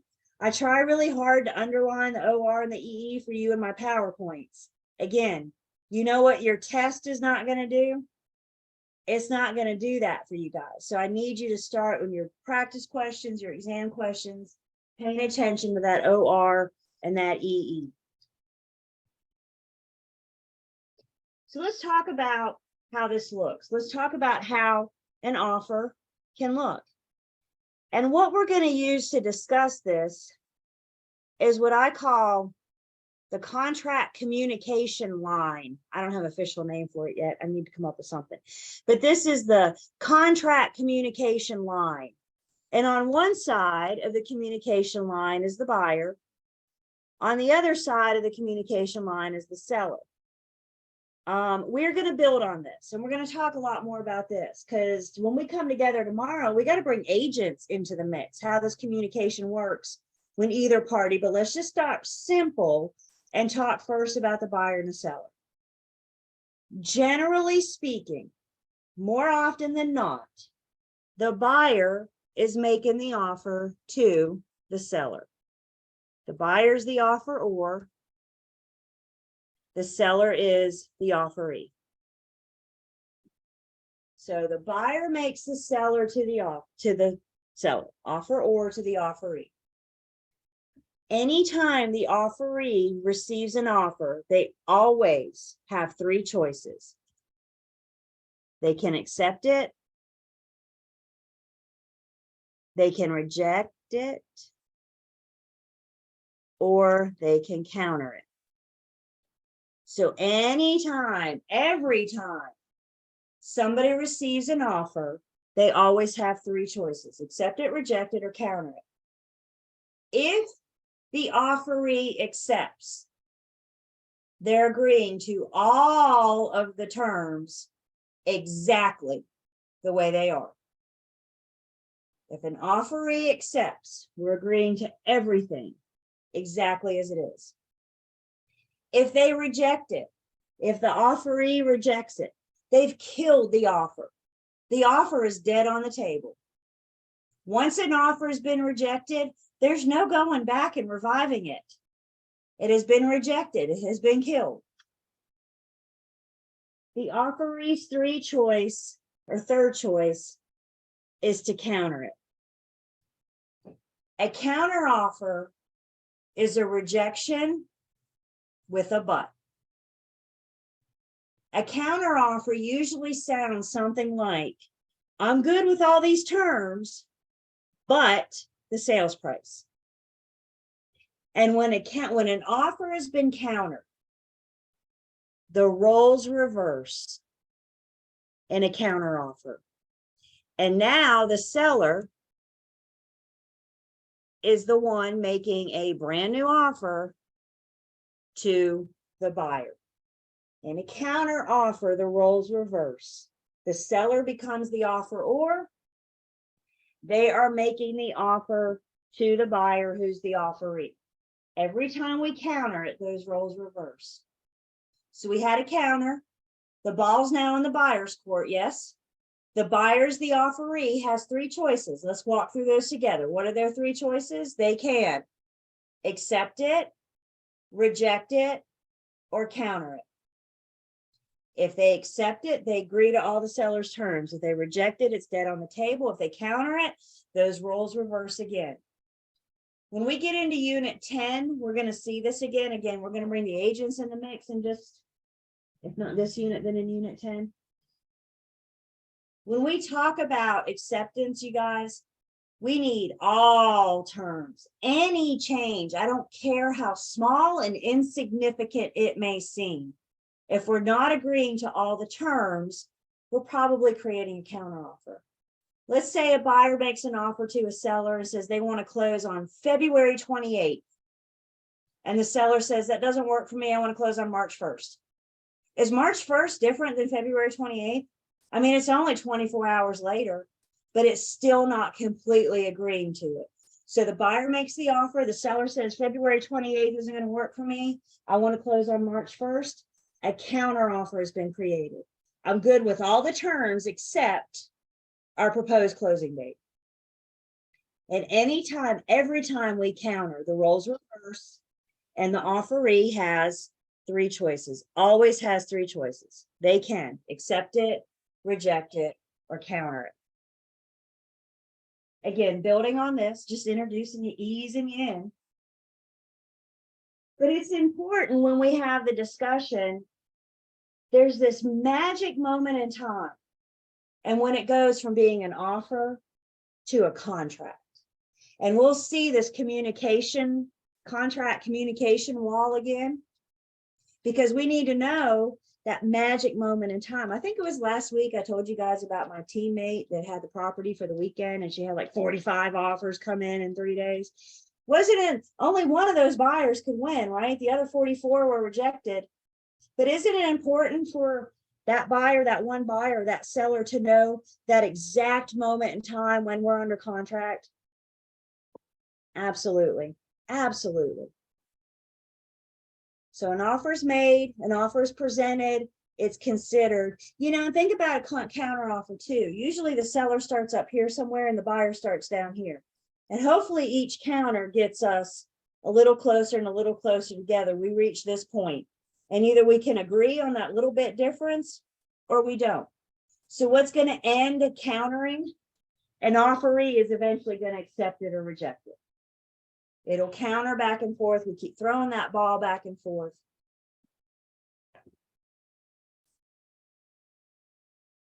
So talking more on that, again, just kind of introducing us, giving us the idea about the offer or the offeree. The offeree's three choices.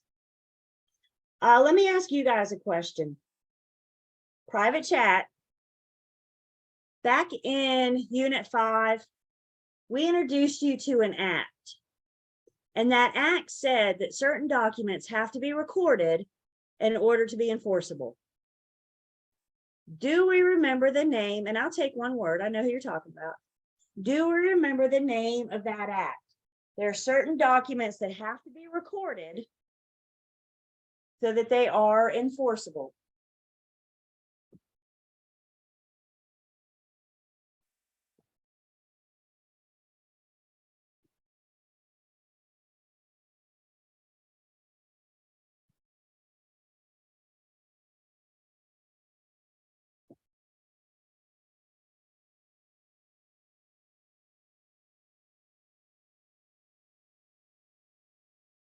So the act that we talked about in Unit 5 was the Connor Act. You guys remember Connor?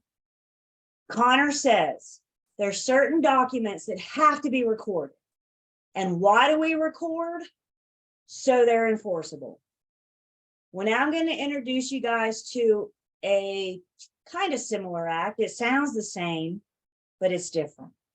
So the similar act is something called the statute of frauds.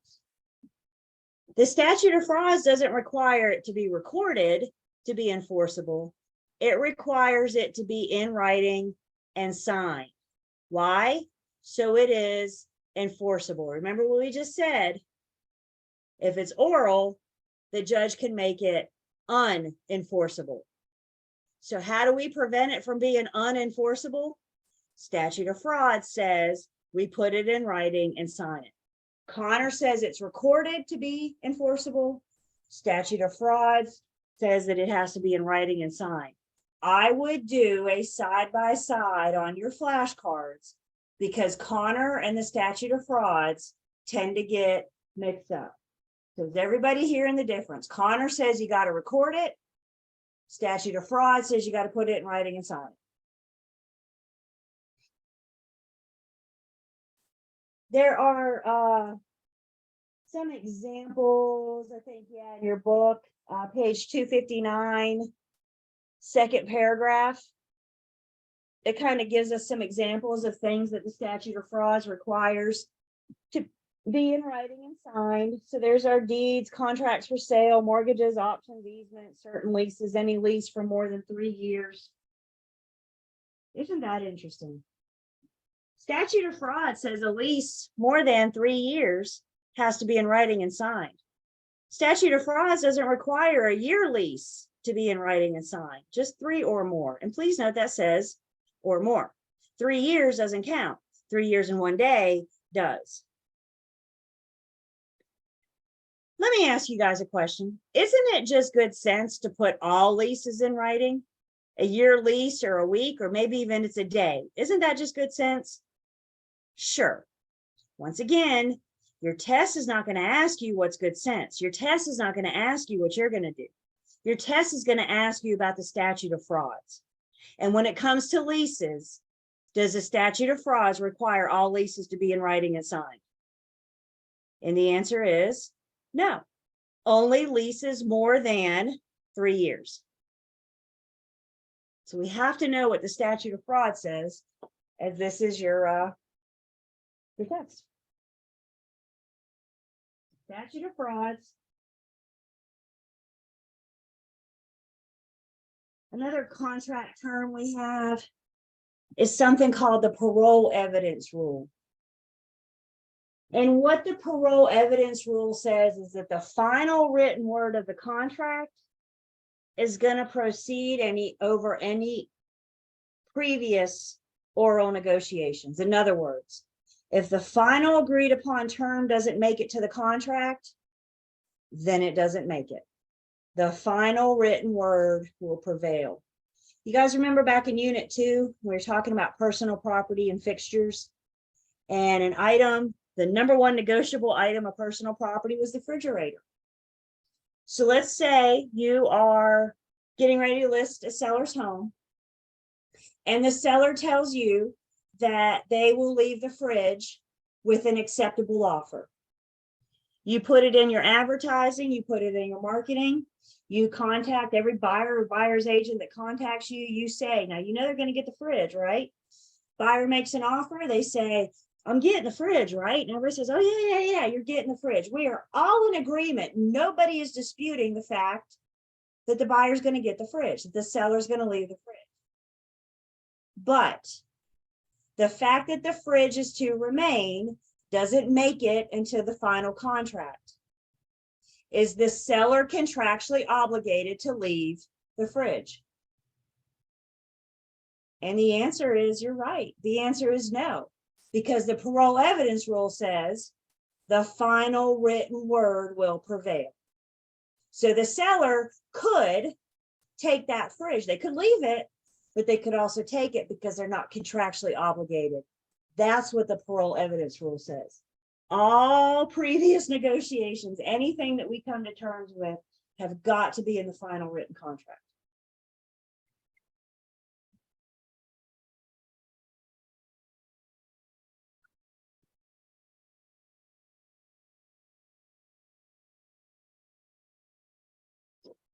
Other contract terms. We're going to see when we look at our contract next week, there's something called time is of the essence. Time is of the essence. It says that there's some performance that has to happen within a certain period of time. Something has to happen.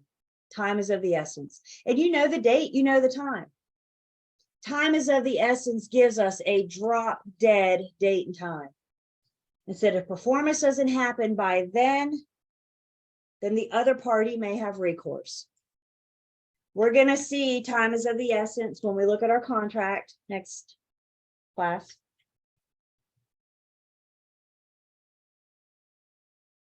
Another contract term is an assignment. If you are assigning your contract, all the terms stay the same. The only thing that changes is the name of one of the parties. If you assign your contract to somebody, you're handing over your duties and responsibilities. You are assigning it to another individual. Whether or not a contract can be assigned has to be spelled out in contract. It has to say if a contract can be assigned. Again, all the terms stay the same. The only thing that changes is the names of one of the parties.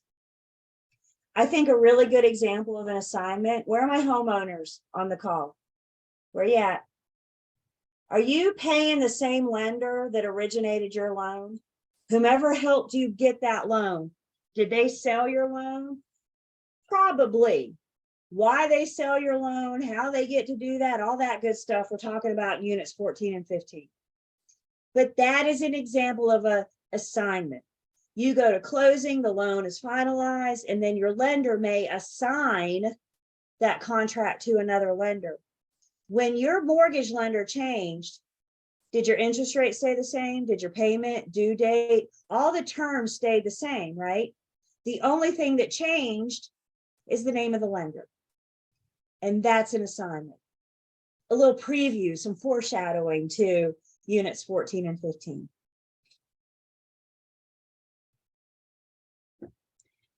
Another contract term we may bump into is something called a novation. Novation is a new contract. You're substituting a new contract with an old contract.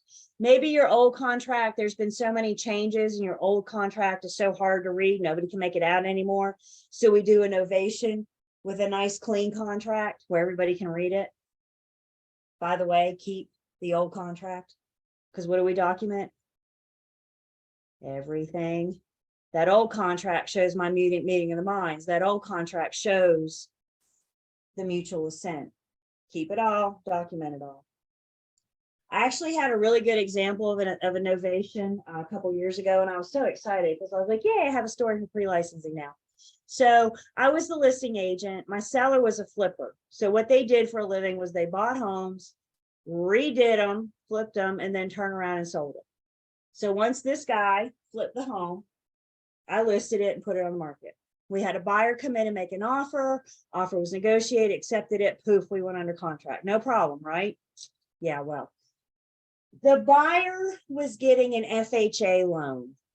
Again, we'll talk about FHA loans in units 14 and 15. What I didn't know about the time about an FHA loan is that the seller has to have owned the property for 90 days before they can sell it.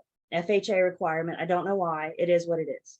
So I didn't know that. So FHA says the seller has to own the home for 90 days before they can go under contract. My seller had owned it for 89 days. And our lender called us and said, the mortgage underwriter is going to kick this back because your guy didn't own it for 90 days. So we chilled out, relaxed. The next day, We got everybody to re-sign. We did a novation. We substituted the 90-day, unbelievable, right? We substituted the 90-day contract for the 89. I learned a lesson and now I got a story to share in pre-licensing. We substituted the old contract for the new contract so the lender could be happy so we could get loan approval, which we did, and it closed. So it was worth all the effort. So an assignment is a substitution of the parties. A novation is a substitution of the contract.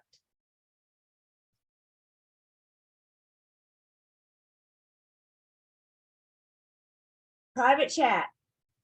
I told y'all this was coming. Remind me in a private chat, what is an amendment? An amendment. We talked about a zoning amendment in unit 5 or 6. I don't remember now. What is an amendment?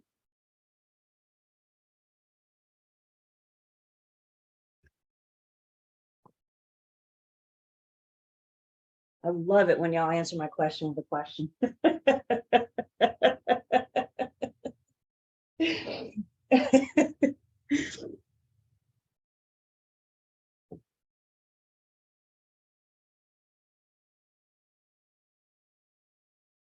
An amendment is just a change.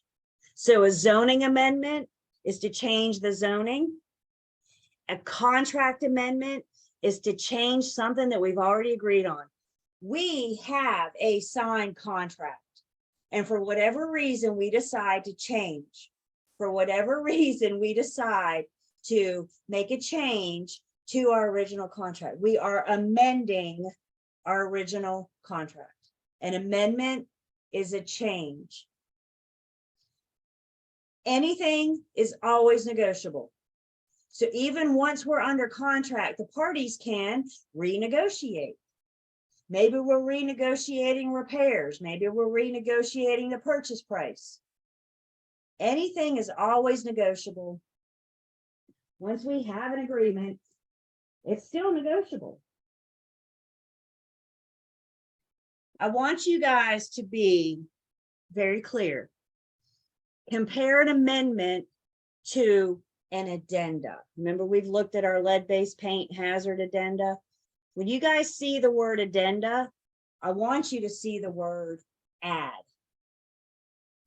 An addenda adds to and becomes part of the offer when we're presenting the offer.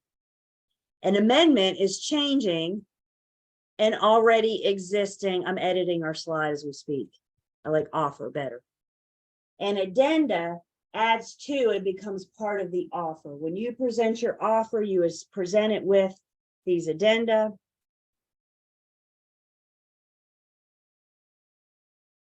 An amendment is changing something once we're already under contract.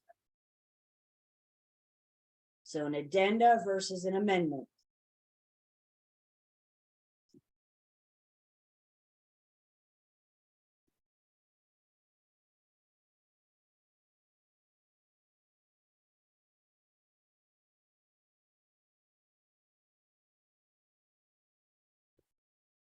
Contracts can end. If we're ending a contract, we're discharging a contract. What I want you guys to take away from this slide is that agreement of the parties can end a contract. Guys, the parties agree to enter into the contract together. The parties can agree to get out of the contract. So agreement of the parties, maybe they release each other. Maybe we do a novation. Maybe we modify our agreement. Maybe accord and satisfaction is a partial. One party accepts something less than what was originally agreed on. Maybe something couldn't happen for whatever reason. The old school way, back in the pen and paper days, was to actually take the paper contract, a red marker, and write canceled across it. That's one way to discharge the contract.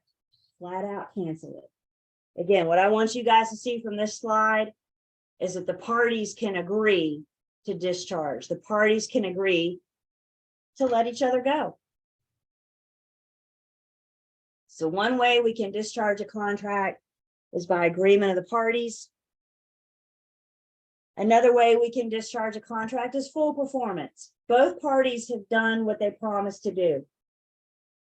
In a sales contract, the seller has sold and the buyer has bought. That's what it's all about. Seller promises to sell, the buyer promises to buy. Once we do that, we go to closing and the deed changes hands. This contract is over because of full performance. Impossibility of performance can discharge a contract. If we find out once we're under contract that the buyer can't get loan approval, maybe they talk to 5 lenders and no lender will give them loan approval, and that buyer doesn't have some cash laid around, it's impossible for them to perform. If they can't come up with the money, then they can't fulfill their promise.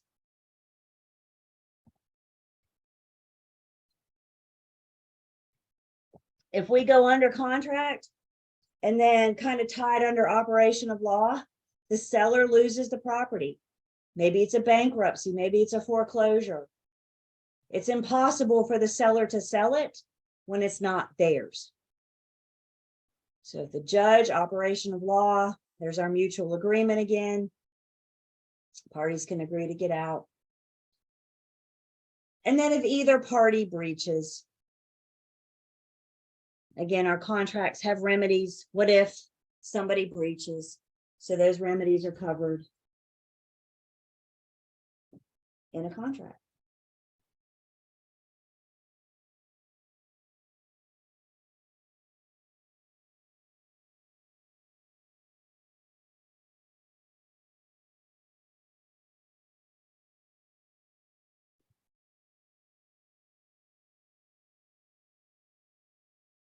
We have just some general rules. If a judge has to interpret a contract, what a judge is going to look for. Contracts are interpreted as a whole. It's a whole nice complete package. The judge isn't going to piecemeal it and say, well, this page is applicable, but that one's not. The contract is a whole, all its addenda, everything added to it. The judge is going to interpret it, the whole contract. The words that we put in the contract, we get to fill in the blanks on behalf of our buyers and sellers. But we need to be careful that the words that we put in their contract are normal words. Y'all, we can't use our real estate agent jargon. We can't use our fancy language. We need to put in words that non-real estate agents will understand. Doesn't it make sense they need to be able to pick up their own contract and read it? When we start putting in all of our acronyms and our real estate language, it's going to be interpreted towards the consumer, towards the buyer or the seller. And then any ambiguous term, something that's not clear, it's going to be interpreted against the party that prepared it. The judge is going to favor the party that didn't prepare it. So any unclear language, real estate jargon, none of that belongs in our contract. We need to be very clear, very precise.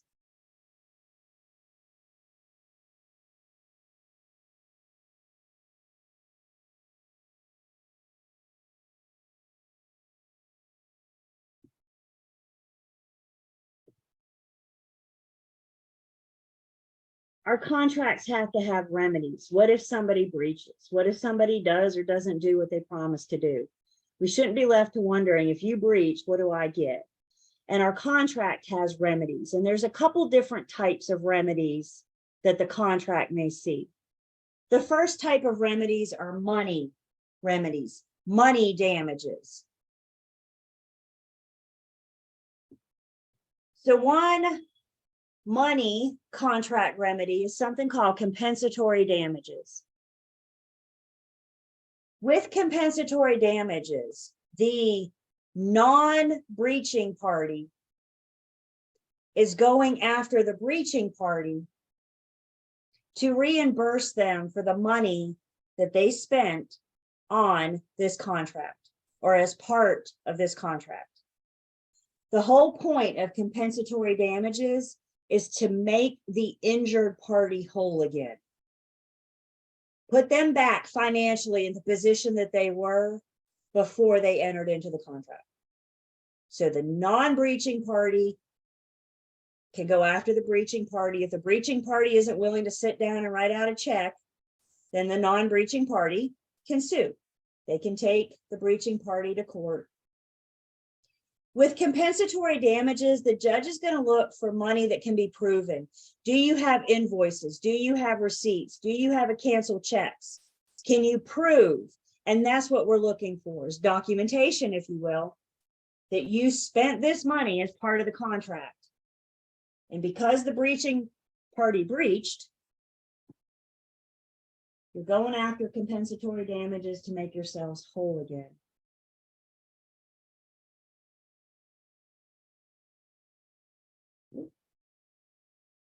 Liquidated damages are also a money remedy, contract remedy involving money. Liquidated damages are amounts of money that we agree to when we enter into the contract. We agree when we enter the contract, if you breach, I'm going to get X amount. Maybe it's $50, maybe it's $5,000. We have to agree to that amount. Some of you may be familiar with something called the due diligence fee or the earnest money deposit, both coming in Unit 10. We're going to talk about that fee, talk about that deposit. Those would be liquidated damages. We agree to those amounts as part of our contract formation.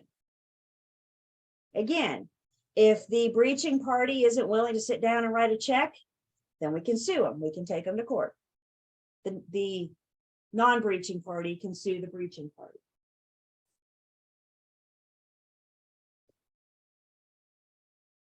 And then the other money remedy, contract remedy, is consequential damages. These are special damages that go above and beyond the contract themselves. When we look at our contract later this week, we're going to see that there's a provision in there that the buyer is responsible for the acts of anybody that they hire to help them with their inspections and investigations. So if the buyer hires the home inspector and the home inspector damages the property, the buyer's on the hook for that. Those are consequential damages. I'm sure the home inspector didn't mean to damage the property, but it happened. And as the seller, don't you want that damage fixed? What if they put a big hole in the side of your house because the ladder went through it or something, right? Nobody could predict that. We couldn't have seen that was coming, but somebody's got to ante up.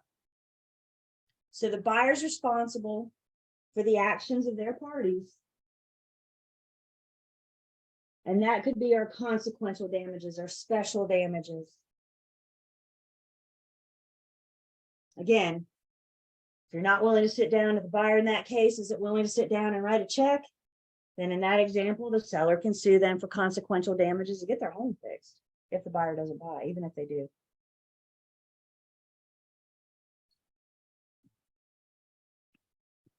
So contract remedies can come in the form of money. Contract remedies can also come in other forms. Another contract remedy is specific performance. It's just another thing that the judge gets to decide.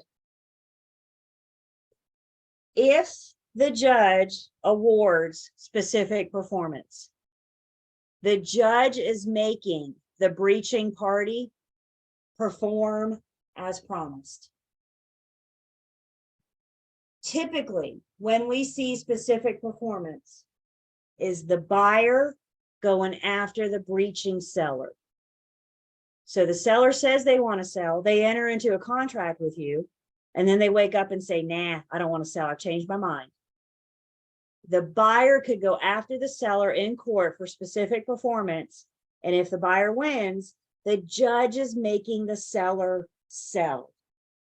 The judge is making the seller performed as promised. I'm not going to say there's a case where you never see the seller going after the buyer for specific performance. Never is a very strong word. I'm going to say it's really, really, really rare. What we're going to see is the buyer going after, and for your test, I know we have a story, but for your test, what we're typically going to see is the buyer going after the breaching seller to make them perform.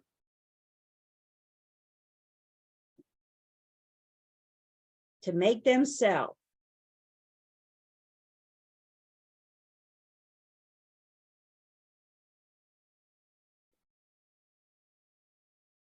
The other contract remedy that we're going to see is something called a recession. With a recession, you have the opportunity to rescind your contract. If you rescind your contract, you take it back. If you put down any deposits, you get your money back. Both parties are placed in the position that they were before the contract.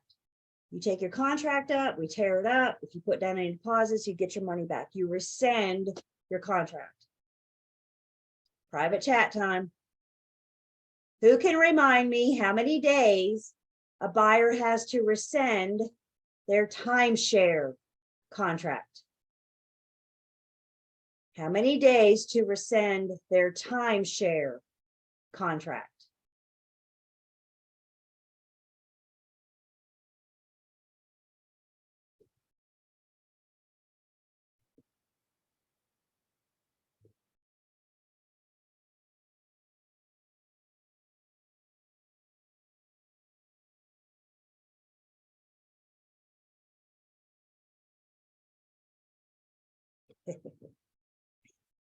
The competition's heating up. What do you remember about timeshares? 5, 5, 5, 10. Jazz hands. Y'all remember that? The buyer has 5 days to rescind their timeshare contract. Buyer goes under contract with a timeshare developer. They wake up within 5 days, change their mind for whatever reason. They rescind their contract. They take it back. If they put down any deposits, they get their money back. And both the buyer and the timeshare developer go about their lives as if this never happened. Okay. Now, the rest of you, how many days does the buyer have to rescind their contract for a new construction condominium? Yeah, that's what it is, right? I knew it was one or the other. I hear you. So how many days does the buyer have to rescind their contract for a new construction condominium?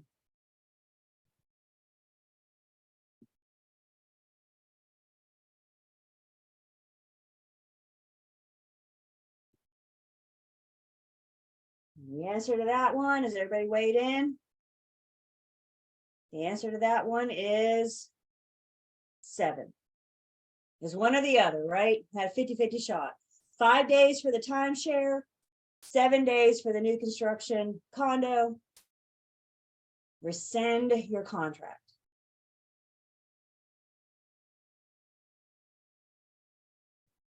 The last little piece of this section. That's right. All these days, right? Wait, 7 days for the new construction, you said? New construction condominium. The last little piece of this section talks about statute of limitations. Guys, statute of limitations has absolutely nothing to do with real estate. Statute of limitations is just contract verbiage and speak. And all statute of limitations says there's laws out there that says you have a certain time to bring a lawsuit to a party. So what the statute of limitations says, if you're going to sue somebody, you better do it sooner rather than later. I'm not an attorney. I'm not a judge. I can't tell you how long you have to sue somebody for all these situations out there that we can sue somebody. What I am telling you is, if you want to sue somebody, statute of limitations says you better do it sooner than rather than later. Because once that statute of limitations has passed, you've lost the right to sue. You've lost the right to bring legal action to somebody. Anything more about that, call your attorney.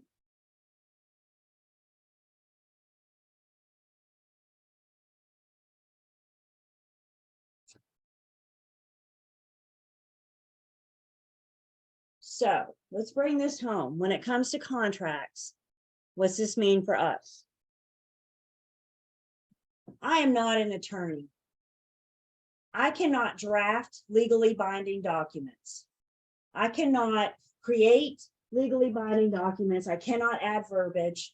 I can't practice law because I'm not an attorney. I'm just a real estate agent. The North Carolina Association of Realtors has provided me with pre-printed forms that we're allowed to use. We looked at our agency agreement or pre-printed forms. Probably as soon as tomorrow night, we're going to look at our offer to purchase and contract. My job is to fill in the blanks. And it's so important that we understand that the blanks that we're filling in is asking for something very specific. So just because I see a blank doesn't mean I can put any old thing in there. Our power is very limited. We have clear instructions about what we can put in each field, in each blank. Also be aware that all changes, don't we need to document everything? And that includes changes. If we're doing it old school on paper, we're going to initial, we're going to date all the parties acknowledging the change. If we're doing it the new hip modern way with text and email, we need that communication back and forth. We need to see that communication, that's our documentation. And then the real the actual contract is going to reflect those negotiated terms that went down via text or email. We got to show everything every step of the way. My firm uses a e-program called Loop. I don't know. Well, you guys are familiar with Loop because you all had to sign something for Lane to be here. And the thing that you e-signed for Lane was through Loop. So your firm's going to have, there's several programs out there. Your firm's going to have something. But Loop in specific, I think one of the hardest things for agents, new agents particularly, to wrap their brains around Loop, there's no delete function. That helps keeps us honest, doesn't it? You can't go in later and say, oh man, I'm going to take this form out. That was designed that way on purpose, you guys, because once it's in there, it stays in there. And you can't go back and try to remove it to protect yourself or cover yourself later. So we keep everything. And Loop, for example, helps us with that as well. DocuSign is another one, SkySlope. Your firm will have something, some kind of e-program.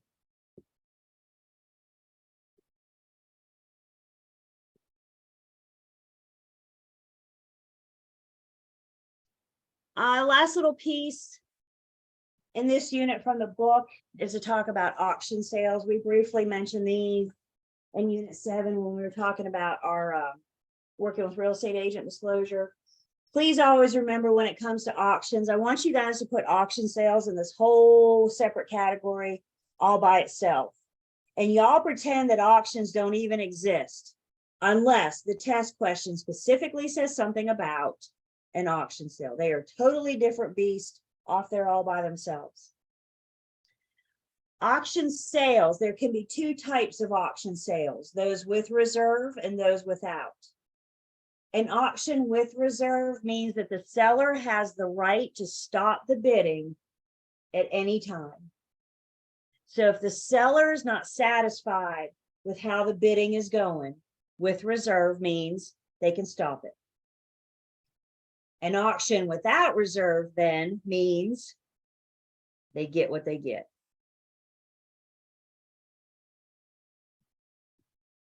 The auctioneer actually has two licenses. The auctioneer has a real estate license. They also have an auctioneer's license. The real estate license allows them to represent the seller.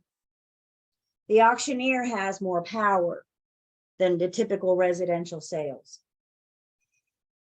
Once that gavel comes down and the auctioneer says sold, congratulations, we're under contract. They have bound the seller to those terms. Obviously, the next step is going to be to put that in writing. But once that gavel comes down and the auctioneer says sold, then we're under contract. You may have you guys ever been to an auction? Anybody? No, No, a couple of you, I kind of want to go one day. Let's go. But the auctioneer may have a crier. The crier is the one that the real fast talking guy that's actually doing the auction. You know, that guy, that's the crier. The crier may not need, he's not the auctioneer. So they may not need the licensure. We're talking about the auctioneer, the one that actually represents the seller in the transaction. Is both the real estate agent and the auctioneer. The license is required. And if this means anything to you guys, that's all we're saying about auctions in this class. So again, please don't spend all your study time on auctions. I'd fall out my chair if you called me and said you saw a question on auctions. The last thing I want to talk about is, I think it's in Unit 10 somewhere, but I think it's worth talking about in Unit 9. So I need to go off book for a minute. Everybody with me? We're going to go off book because we need to make sure we understand this word, because we're going to see it starting in 10 and we're going to see it over and over and again. And the word that we need to understand is contingency. If something is contingent, then it's dependent on something else. Basically, what a contingency says is I cannot perform some act until another act is complete. Me doing this act is contingent on this act being complete. And some common examples that you may find in real estate of a contingency: I cannot buy your house if I can't get a loan. Me buying your home is contingent on me getting a loan. So if I don't get the loan, I'm not on the hook to buy your home. That's what a contingency says. It's almost an out. If this doesn't happen, then I don't have to perform. Another common example of contingency that we see in real estate is I cannot buy your house if I don't first sell mine. I'm not contractually obligated to buy your home if I don't first sell mine. Some act has to be complete before we're expected to perform the other. And when it comes to our sales contracts, our North Carolina sales contracts, we currently have no built-in contingencies. We do not have any built-in contingencies. Can the parties agree to add a contingency? Can they agree to add a contingency? Sure, anything's negotiable. But there are no automatic contingencies built into our sales contracts. If there are any contingencies, they're valid as long as the parties agree, but it's a separate agreement that the parties have to make. This first bullet point may be hard for you, some of you, to wrap your brain around, because it used to be the loan contingency was a thing. If you bought a house 10, 15, 20 years ago, it very well may have a loan contingency in it. Not today, and not in our current contract. Can we add a loan contingency? Sure, because the parties can agree to anything. But if you know how to buy a house because you did it 20 years, you don't know anything. Things have changed in the last 20 years. Things have changed in the last 10 years.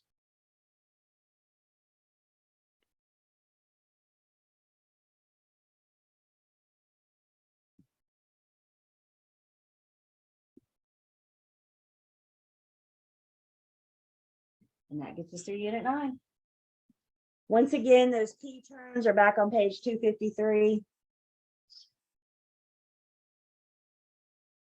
That's the trick to this unit, you guys.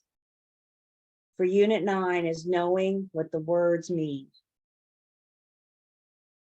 So those key terms, there's your key point review, pages 264, 265.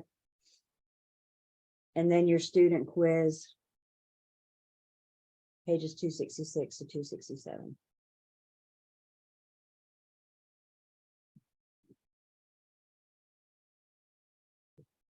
Questions do we have on Unit 9?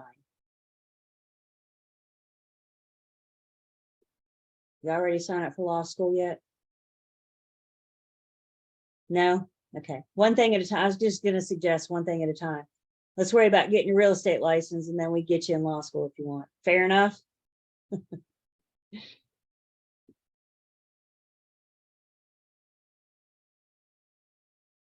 Questions, comments?